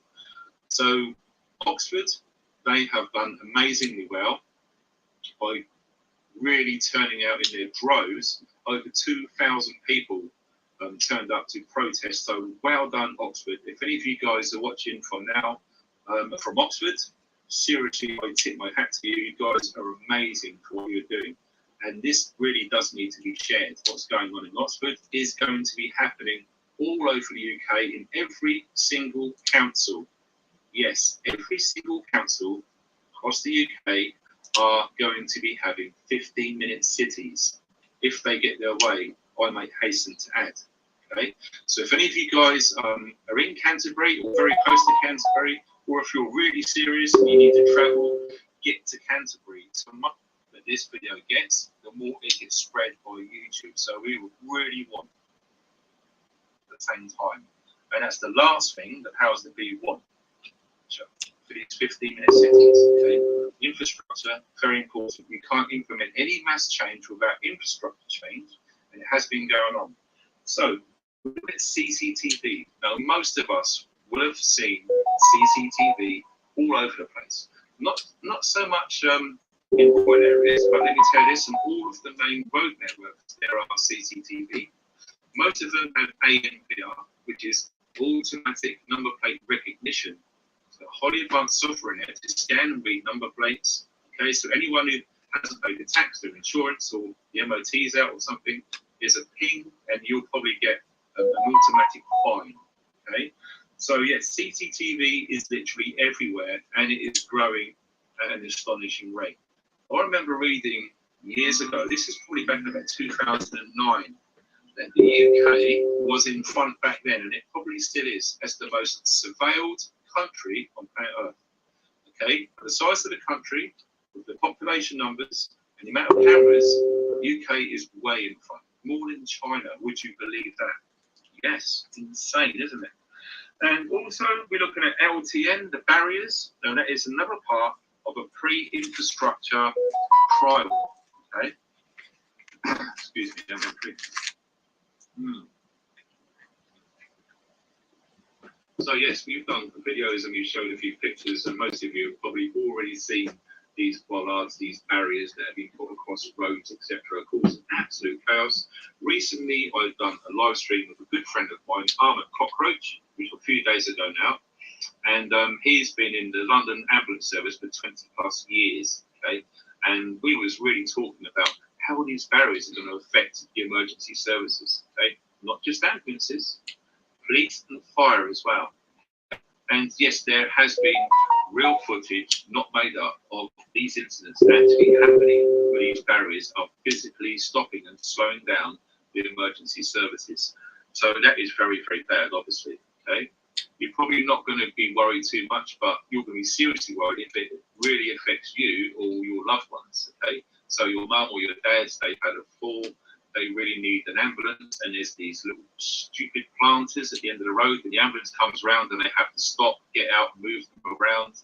Whatever it is, all these seconds are vital, and that was proven on the live stream from a 20-year plus experienced healthcare professional, my good friend who I've known for a long time now, Ahmed Cockroach.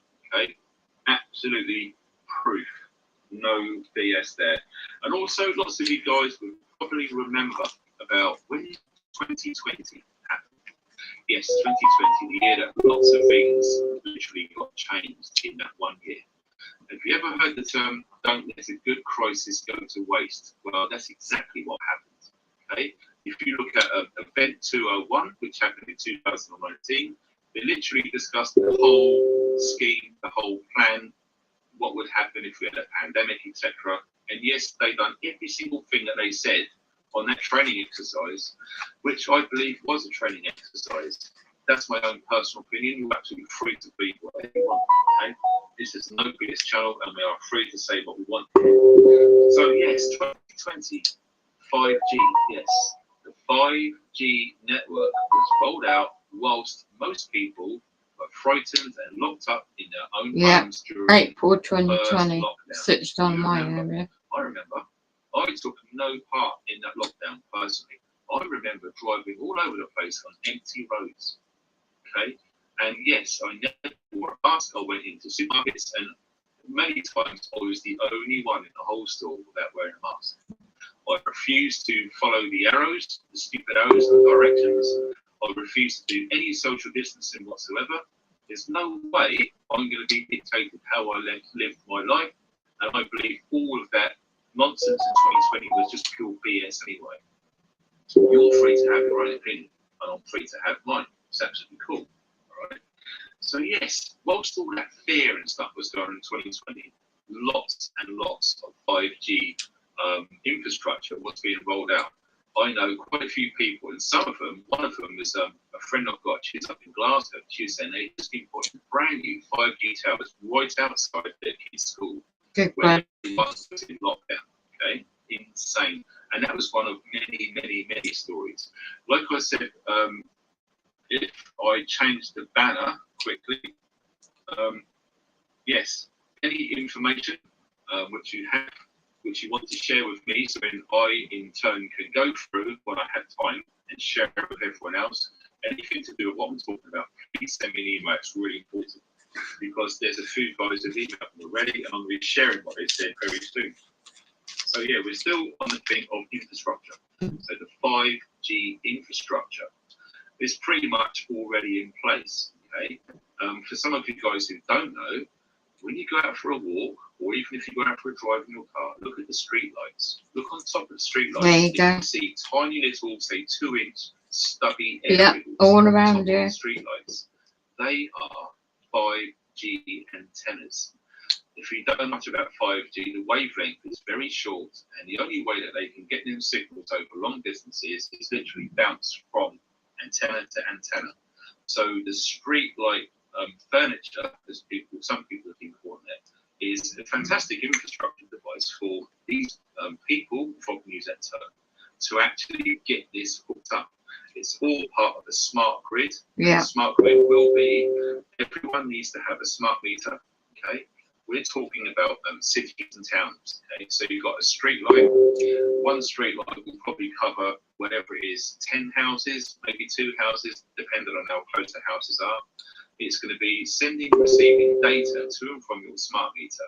And eventually they want to roll out IoT, which is the Internet of Things. Yeah. So every electrical device in your house will eventually, if they get away, become an IoT, the Internet of Things.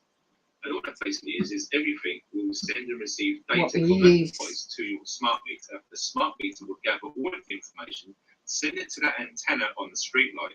The street light will then be bounced along to a main central distribution point. Okay, so you're probably going to have a tower or maybe another street light with a big box on it with a larger antenna. Yeah. That will in turn boost the signal. It will either go up via satellites, which are in LEOs, which is low Earth orbits. So we look at what Elon Musk is doing, a very poisonous, dangerous man, in my opinion.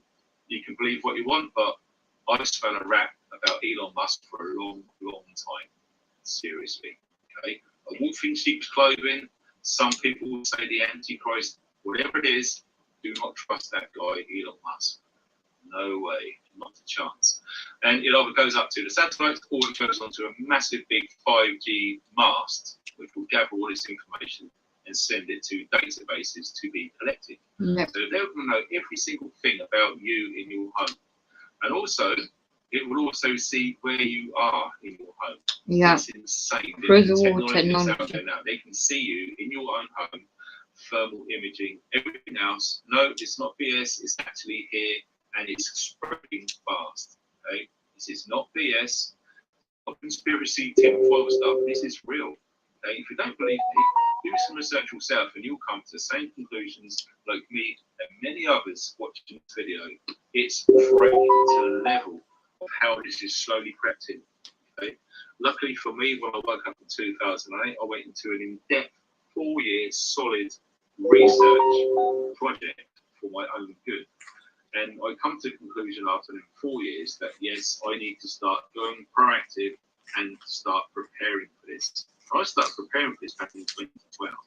So I had a long time to get my head around all of this, physically, mentally, and spiritually, and to get myself to where I am now when I've left the city, living out in the middle of nowhere. It's taken a long time, and I really do feel sorry for you guys who are waking up. What now? The last week, the last month, even 2020, okay? It's not much time to get your head around what's going on, and it can be really hard on the head, okay? Like I said, I've done 4 years, but I've come to the point, well, I know what's going on, I can see it coming, we haven't got long, stop doing research, be proactive, and here we are. So yes, the infrastructure is literally in place. Now, get this, there are, now, are you ready for this? Because this shocked me, and I'm going to show you, I'm going to read out the email in a sec. There are 321 councils all over the UK who have signed up to the 15-minute city. Yes, 321. Okay, well, it's 320, but if you count London, okay, that is the 321st city to be signed up. All of the councils, every single council in the UK is on board with 15-minute cities. Now, ask yourself this: were you consulting? Do you remember the council approaching you, doing a poll? Do you remember local newspapers doing a poll about the proposals for the 15-minute cities? Absolutely not. Or if there was, it's very, very sly, very sneaky, very under the radar. And yes, that does appear to be the case. Okay, so we're just dropping into the chat now. We've got nearly 2,000 people here. Wow, that's insane. Thank you guys for turning up. So yes, lots of people in here. That's awesome. So what we're going to do, like I said, we have got a lot of information. A nice collection of losing words every single week from those old, really good dictionaries. Okay? The English language is not the universal language on this planet without good reason. It's the best, it's the biggest, and to see it literally being eroded with idiots like this, the UrbanDictionary.com, is truly, it's heartbreaking, to be perfectly frank. Right, so we take that down. So that's what we're being defined as, right? Also, some of you will remember that I'm a massive fan on the writings of this guy, Aldous Huxley. Like I said in previous videos, I have his entire collection of essays starting from the 1920s. And it took me a long time to go through them. And literally, this guy was way, way, way ahead of his time. If any of you people have ever read the book Brave New World, this is the order. If you've not read Brave New World, I strongly advise that you get a copy. It's very cheap. It's a very quick read. And it will literally make your eyes open with what's going on now, and it's written a long time ago. So let's read on. The perfect dictatorship would have the appearance of democracy, but would basically be a prison without walls in which the prisoners would not even dream of escaping. It would essentially be a system of slavery where through consumption and entertainment the slaves would love their servitude. Don't let that sink in. This is where it's going, and it's not BS. It's really, really not. So we are going to go through quite a few different videos now about what I spent ages digging around and tried to find stuff which illustrate really good points, and it's designed to make you guys think. That's all this video is. This video is designed to make you question and think things, okay? So we're going to show lots of different videos from different people, from different eras, from different colours. Excuse me. All right, friends, you're not going to want to miss this one. So I've been seeing a lot about smart cities, and I decided to do a little digging myself. According to the World Economic Forum's website, 36 cities, over 20 countries are participating in these smart cities, but many more to go. So what is a smart city? Smart city stands for Surveillance, Monitoring, and Analysis Reporting Technology. Basically, a digital ID will be given to every resident that will track in real time all of their daily movements, their activities, their spending habits, even their carbon footprint. They will be given 15-minute travel times to complete their daily activities unless they have a permit. And if they exceed those 15 minutes, they can be denied access to their spending and the activities that they have for the day. So of course you're like, I'm not going to move to one of those cities, right? Well, here's the thing. Because of the laws governing the Agenda 2030 land development, the government can actually seize polluted lands and force their residents to move. So if the government deems the land and water around you polluted, they can force you to move from your homes to these cities. So all of these train derailments, food processing plant fires, and other ecological disasters that are happening, they're beginning to make a lot more sense now. Absolutely on point, and it is really well illustrated in a very short amount of time. That pretty much sums up what is going on, okay? Now, if any of you guys think this is all conspiracy, tinfoil hat stuff, good luck, because what's going to happen is if you are that way inclined, is you're going to wake up one day and it'll be too late. Lots of us know what's trying our best to spread this message to everyone, as many people as possible, because if you want to see, right, a test ground for these 15-minute cities and surveillance and monitoring, tracking, it's scary. Now, I remember someone a long time ago saying to me personally, right, if you want to know the future, look at China today, okay? So let's see what China's been up to with digital surveillance and ID, which is an integral part to what's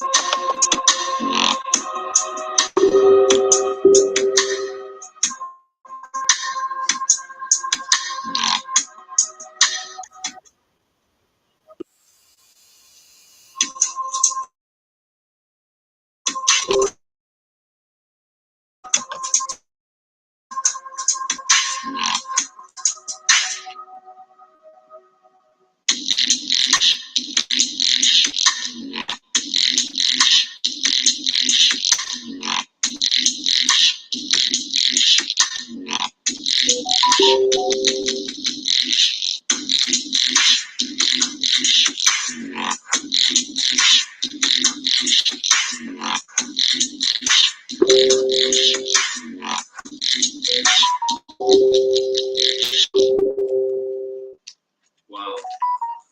If you ever heard that term, I'm an analog guy in a digital world. That's me. So automatically that puts me to the far right, apparently, and we're going to go into that later. So yes, like I said, China has been doing this for a long, long time now. Okay, so when you think, how the hell did China get all this money to do all this stuff? From you or I, this has all been planned for from such a long, long time ago. Okay, who remembers Gil Scott-Heron?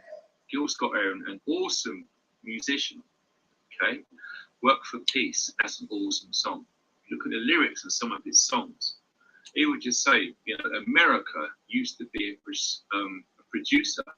Now they're a consumer, and now they have to dance to their tune.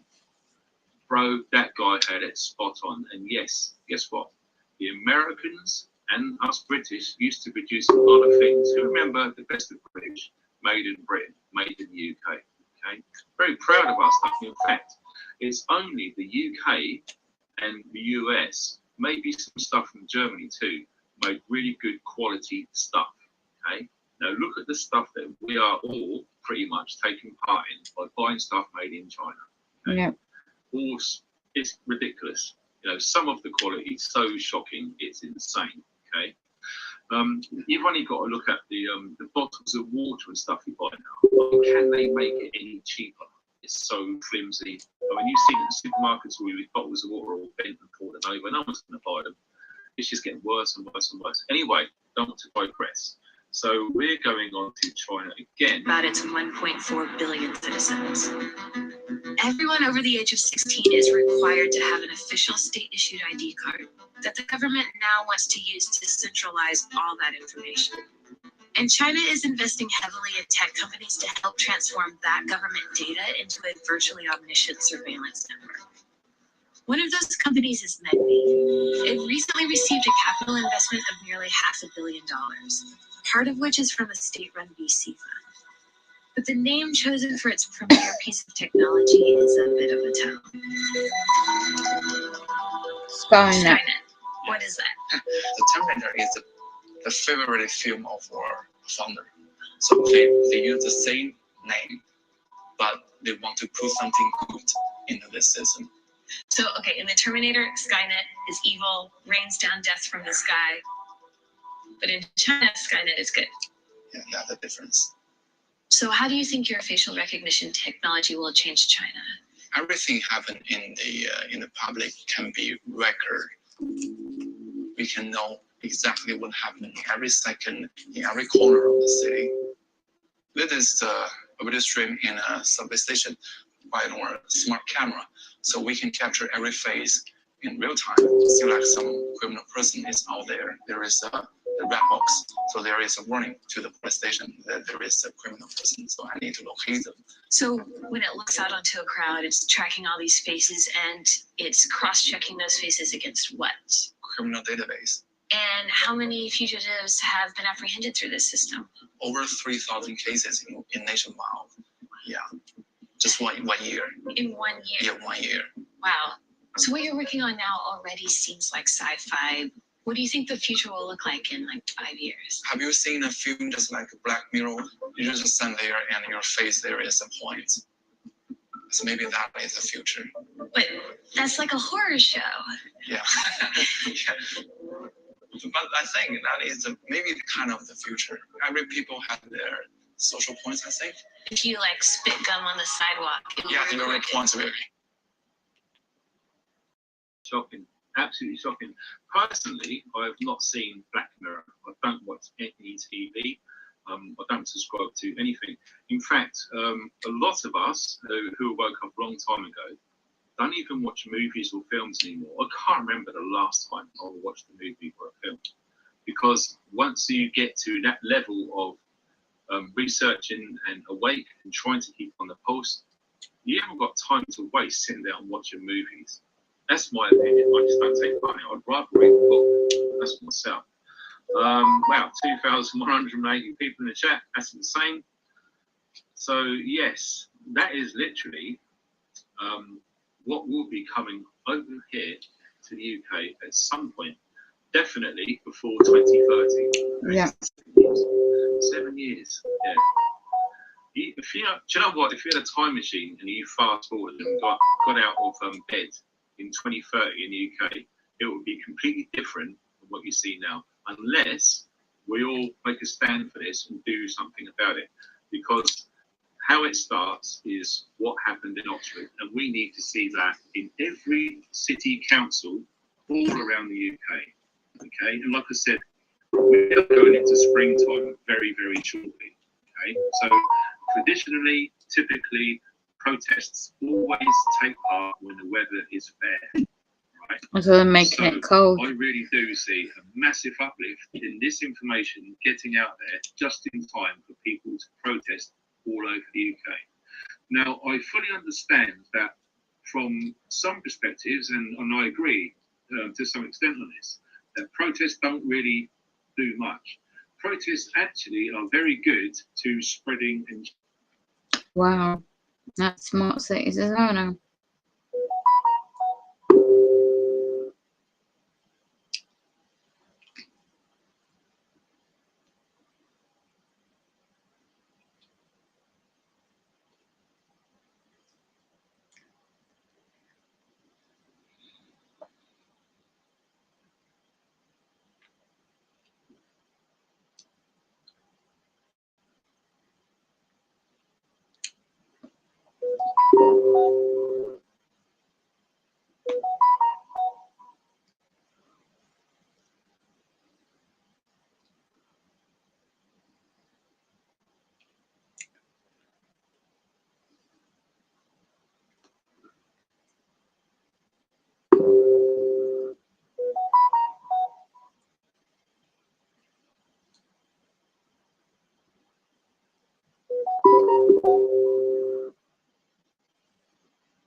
British Bergfield.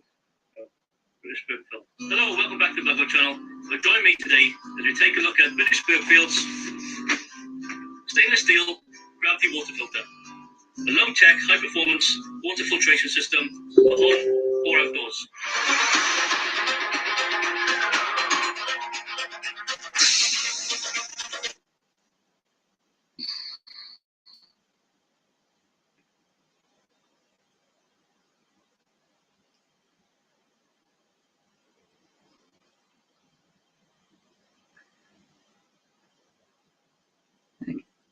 Filtered water bottle, 45 quid.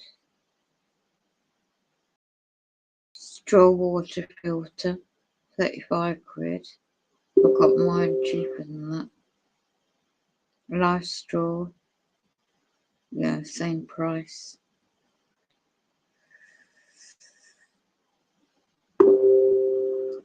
Similar price.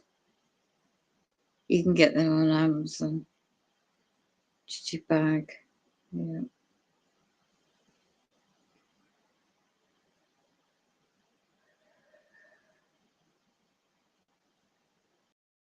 Life straw, yeah, I got that similar version, but cheaper.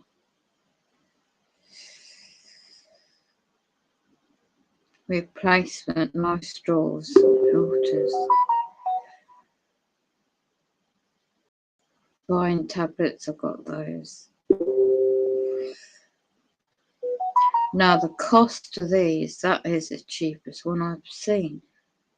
British Gravity Filter and Ultimate Water.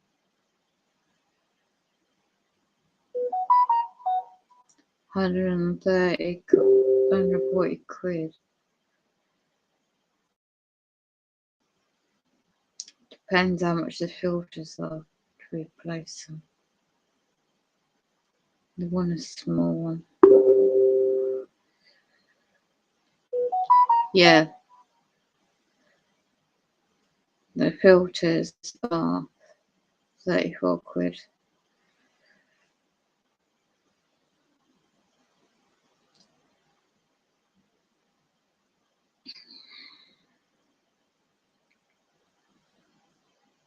Where they're based.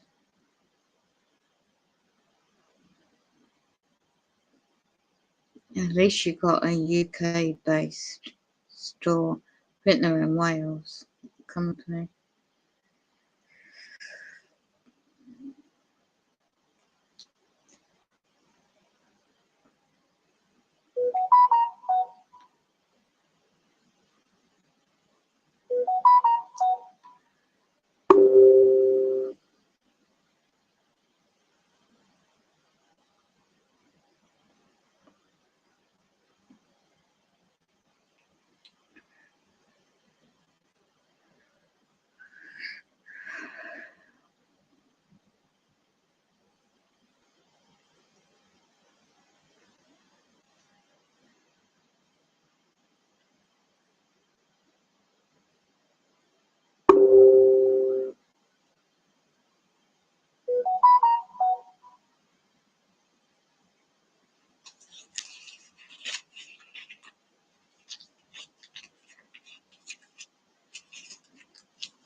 Joe has been seen from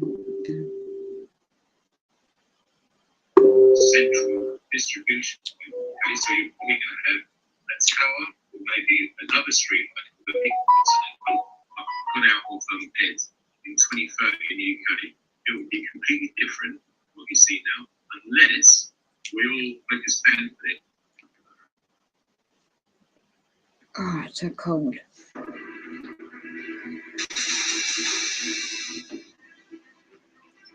Be really hard to understand, but this has been planned for a long time. And we're not talking 10 or 20 years, we're talking thousands of years. Thousands of years, this goes back, way, way back, okay? The Romans, Sumerians, it goes way, way back. All about controlling the masses, keeping them in fear, keeping them right on the edge, and every now and again, let them let off steam. And typically, that happens in the summer months, like I said earlier, when people protest. Okay, that's when people really do need to let off their steam. That's when they do. Whoever's better, they feel better. They go out and they feel they've done something. They feel good about themselves. This winter time, which is the hard one, which we're just coming out of now, thankfully, which is lots of depressions and suicide happens around Christmas with bills and expectations and weather and everything else. It's very dim in the winter time. So there is that pressure relief valve, which is typical that it is pressed in the summer months. Okay, so going back to what we saw earlier about China. Now this guy here, I love this guy, but I have a horrible feeling that he is probably no longer with us, and you'll probably understand why after you've listened to what he has to say. If you go to China, they're piloting it a few years ago in Shenzhen. So I lived overseas. If you go to Shenzhen, back in 2017, they already had facial recognition cameras there. So if you jaywalked in Shenzhen, they would immediately detect that and send you a notification, and they would deduct money from your what they call WeChat account. They use two main apps, WeChat and Alipay. So they can actually deduct your money directly from your account. This is 4 years ago, so this is not like some sort of conspiracy theory. It's not something that's going to happen 10 years into the future. This happened pre-corona in China. And so this system in China that exists is extremely advanced. They can detect if it's a man or a woman. They can detect, they can guess your age. They can detect what kind of car model it is, who the manufacturer is. This is the sort of technology that we see in all these dystopian sort of films and whatever. And people keep putting it off and thinking that this is something that's going to happen later in my kids' lifetime or my grandkids. It's already here. And if this gets implemented anywhere, especially in a Western nation, it's not going away. Israel's already talking about the 4th shot. Then they're going to be going to herpes, and they're going to ask if you're gay. They're going to be asking if you ate 3 pizzas this week because it's unhealthy. If you buy certain books from certain countries, your country doesn't like you, lose points in the social credit score system.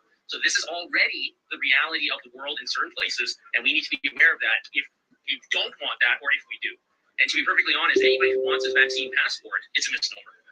It's total control.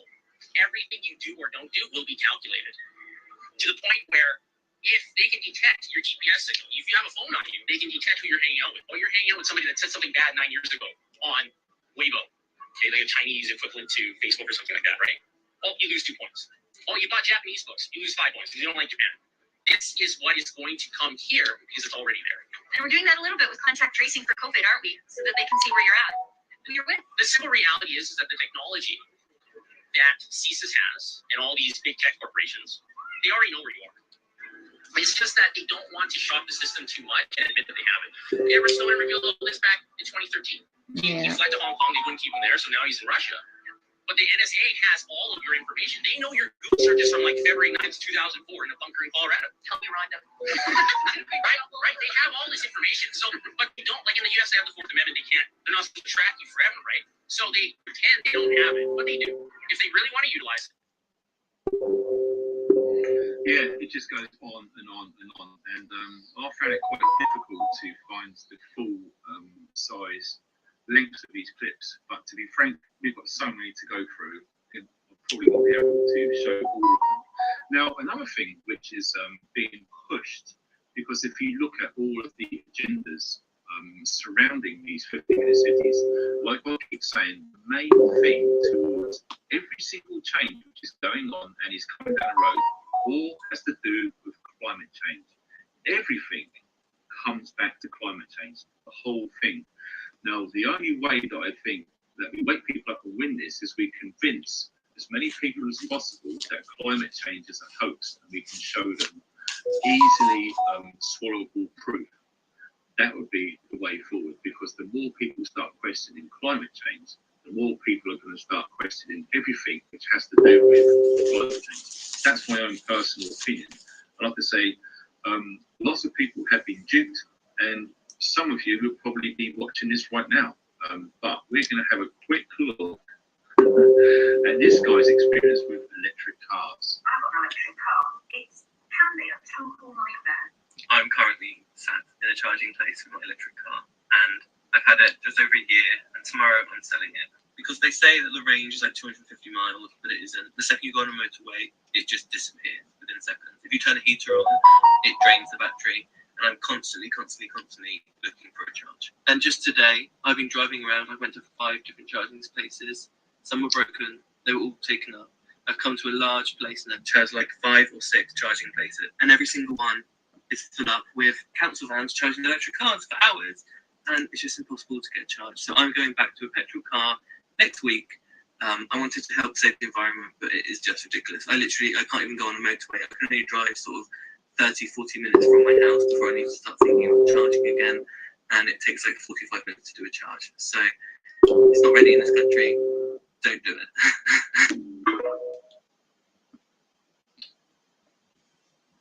That's it in a nutshell. Lots of people are being duped due to this climate change BS, which is being literally rammed down everyone's throats every day, everywhere, all from the mainstream media. And do you remember Trust the Science? Yeah, well, let me tell you a bit about scientists, if you don't already know this. Most of us do, but some don't. Okay, it's important that everyone's on the same page to how we get into what's going to happen. Lots of scientists and universities, etc., any academia really, they are all funded. Any of these organisations that are funded, it's easy. Look into who funds them and look into who else they're funded. Look at the patterns, connect the dots, form a picture. Okay, they're heavily biased by the shareholders and the funding. Like I've always said, follow the money. Lots of my research. Oh, it's so cold. Follow the money. Where's the funding coming from? So, if you really want to believe all of this mainstream stuff, right, fine. But when you start looking into it, if you can be bothered, you're going to find out who finds them, who funds them, and who invests in them, and then you'll as well. So they're bound to be biased to their funding pools. Okay, that's where most of it comes from. So this, you remember when I said earlier about the yes, I just noticed the time is 3 minutes to drink, so we're going to show this right now. Do you remember keep drinking hot drinks? I'm going to have some soup in a minute. Antennas on the street lights. Okay, look at 6 degrees. I wonder I'm bloody cold. Stand to. Look what's popping up everywhere now. They must be doing these through night. Yes, there's one at the road for me. On it. So obviously that's to do with tracking you. There's one there, there's one over there, and there's one there. Right, these are popping up everywhere, people. All over Leeds. Me and my fella drove round. Seacroft, Gibson, Airville, Spokewood, round here. They're absolutely everywhere, people. This is your social credit score system. Your grid that's part of your 15-minute city. It's going to be attached to your digital ID and your central bank digital currency. So once you go through this and they don't like it, it's going to scan you and they're going to find you and take it straight out of your digital wallet. Good now, gosh. This is bottom of South Parkway. One there, one over there. They're everywhere.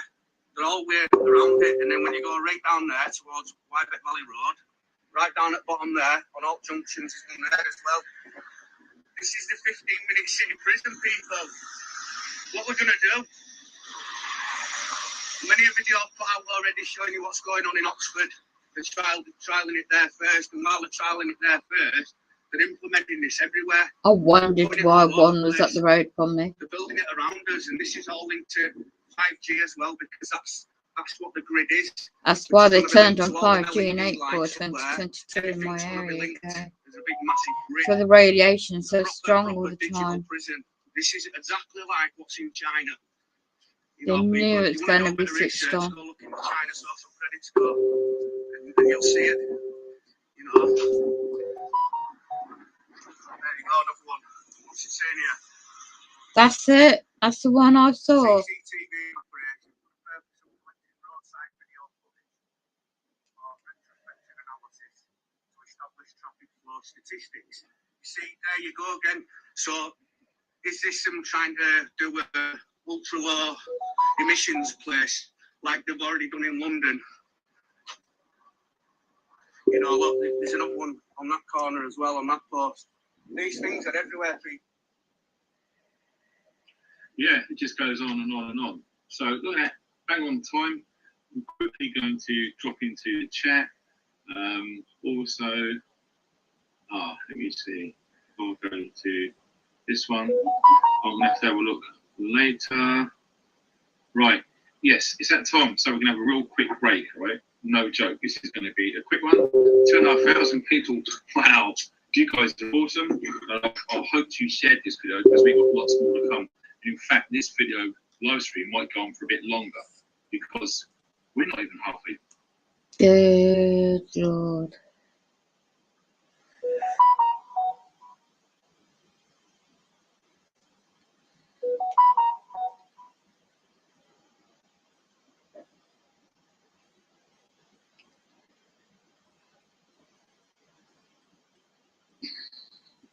I can't sit up all this time. This is why the radiation is so strong. The frequencies as well. Oh my goodness me.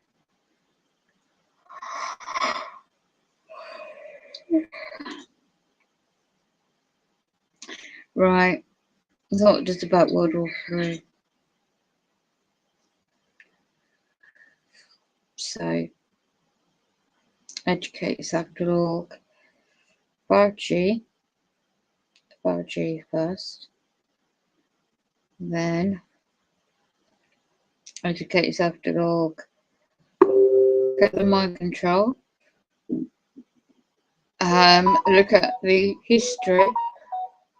1950s began. Technology is very advanced. It's not just recent stuff. It is more advanced than that. But I can't explain it all because I'm tired. They're hacking into my head.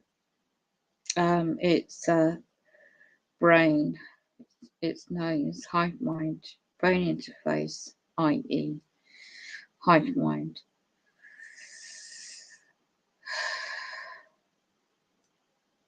It's too cold to do anything. Don't think I'm going to get the late shop either. I'm going to try and brave it up the road. So I'll have to go tomorrow. It's too cold.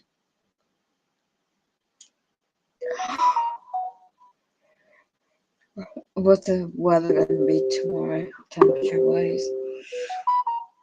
No, it's Sabbath, but I need my gas.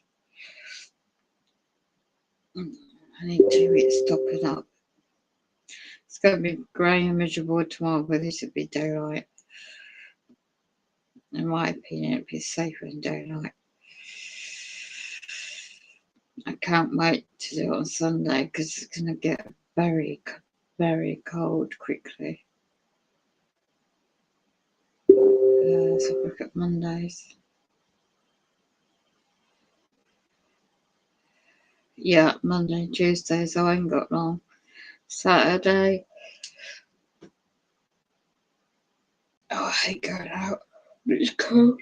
I'm going to stay put. Get me some hot soup. And just fresh up. I'm going to turn the Wi-Fi off. It doesn't make much difference if the Wi-Fi's on or not, but the signals, the 5G technology, bouncing off everywhere. And I'm just going to listen in to this podcast Play that in the background. It's for education purposes only.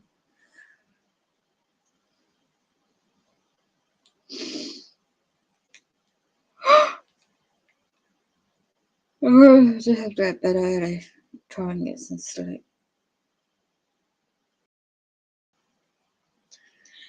It's very demonic times, right?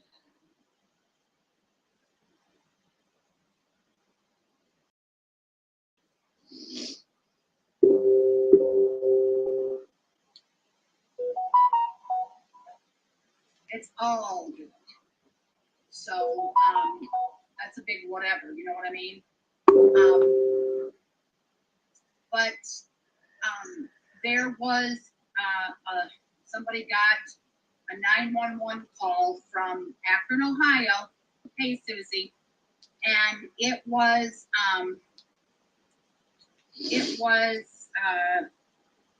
Cyrex's grandmother. They got a letter in the mail that came with a puzzle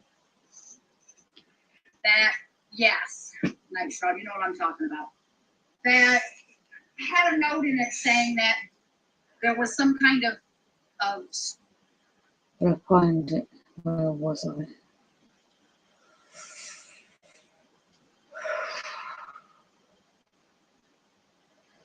Here you go. Got it.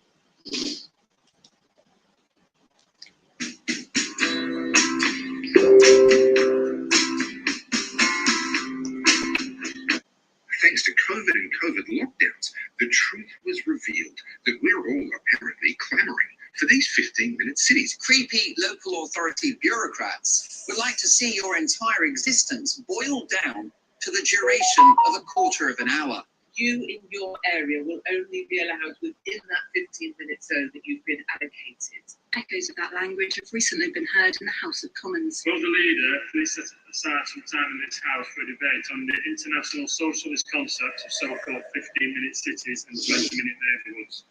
Disinformation researchers say this all started with the pandemic.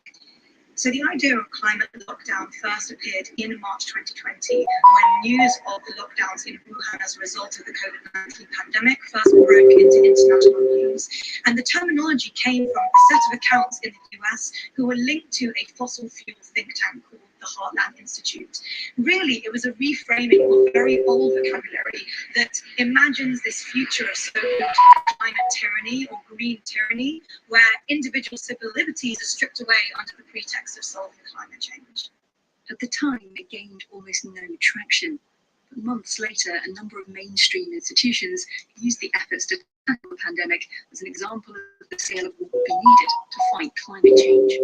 As soon as that happened, it really turbocharged this very divisive and polarizing rhetoric that pitted average people against these perceived elites. It is about control. It is about surveillance. 15-minute cities have been drawn into this narrative of insidious control.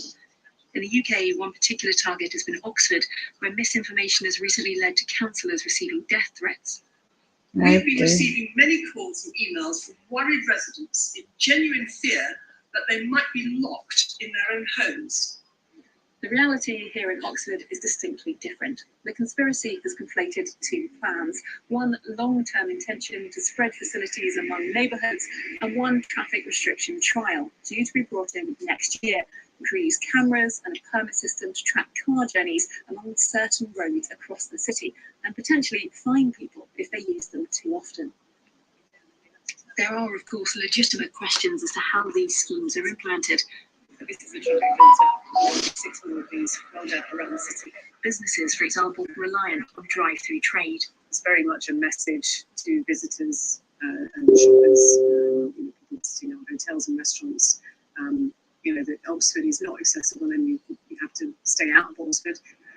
Oxford has included multiple exemptions from the scheme, including for businesses, carers and blue badge holders. Visitors will, of course, be able to travel by other means, including public transport, or drive around the ring road to avoid the filters. The criticism has also been levelled at the way the proposals have been communicated. There were no great efforts for everybody in the city to be made aware of what's happening. And some people still don't actually know what's happening. You can see why certain people turn to conspiracy theories. The council say they've been consulting on the idea since 2019. There is a wider point in all this, though. Behavioural change is seen by many experts as a crucial part of achieving the UK's legally binding climate targets.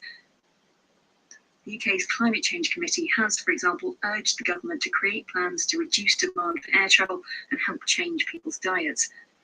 This recent conspiracy shows how these kinds of policies are communicated may be central to their success. What we find in research is actually if you're completely transparent about nudges, so if you And don't wear earpods because the technology is dangerous. May hit back for ear. If you actually state what the goals are of the nudge, be transparent and honest about it, it doesn't reduce the efficacy of those types of initiatives at all. When it comes to the future of travel, though, disinformation has already taken root.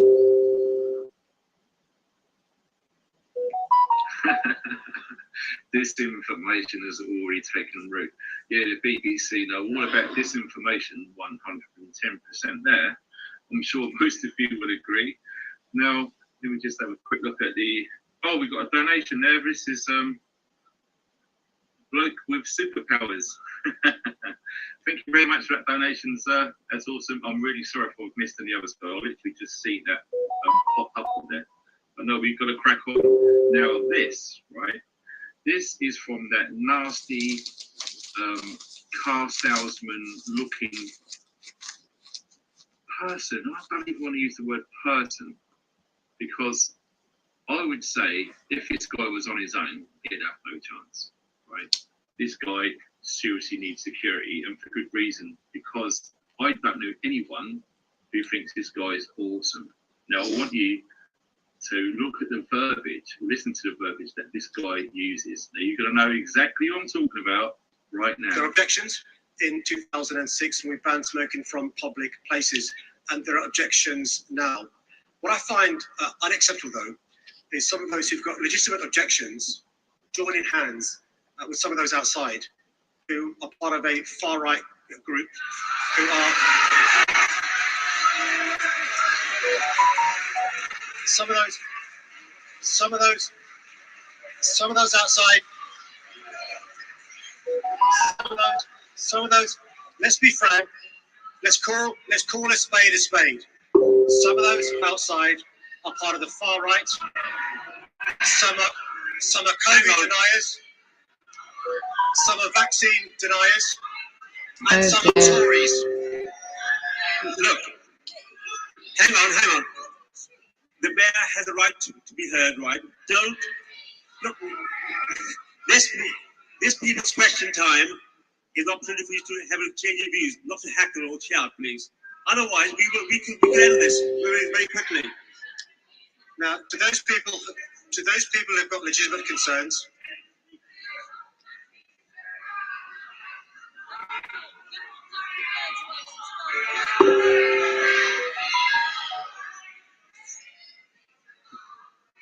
by the way, anyway, fact, some of you have got good reasons to oppose UNES, but you're in coalition with COVID deniers.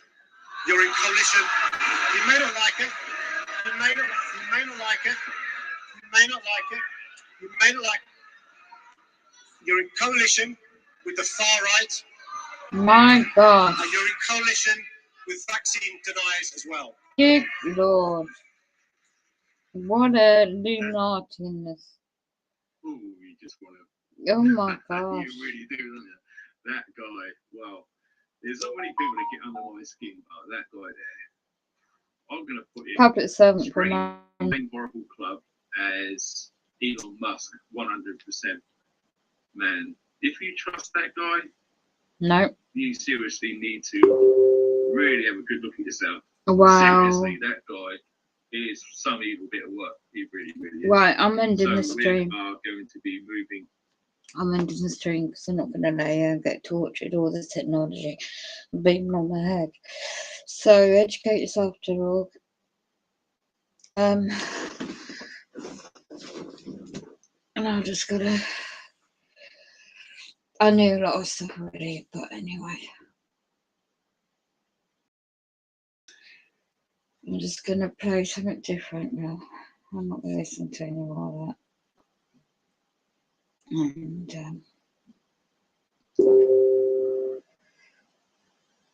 there's a lot of things going on.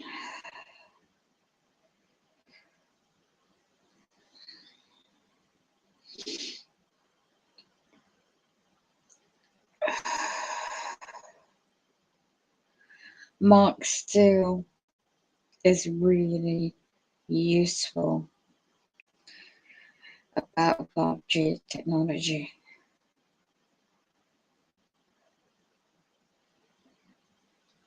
And it explains about microwaves as well. Many others do.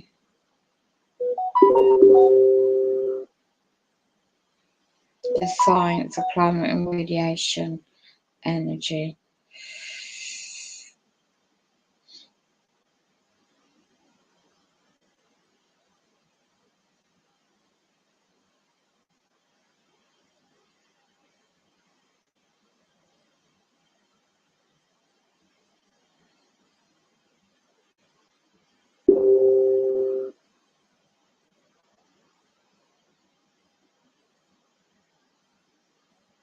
So, signing out.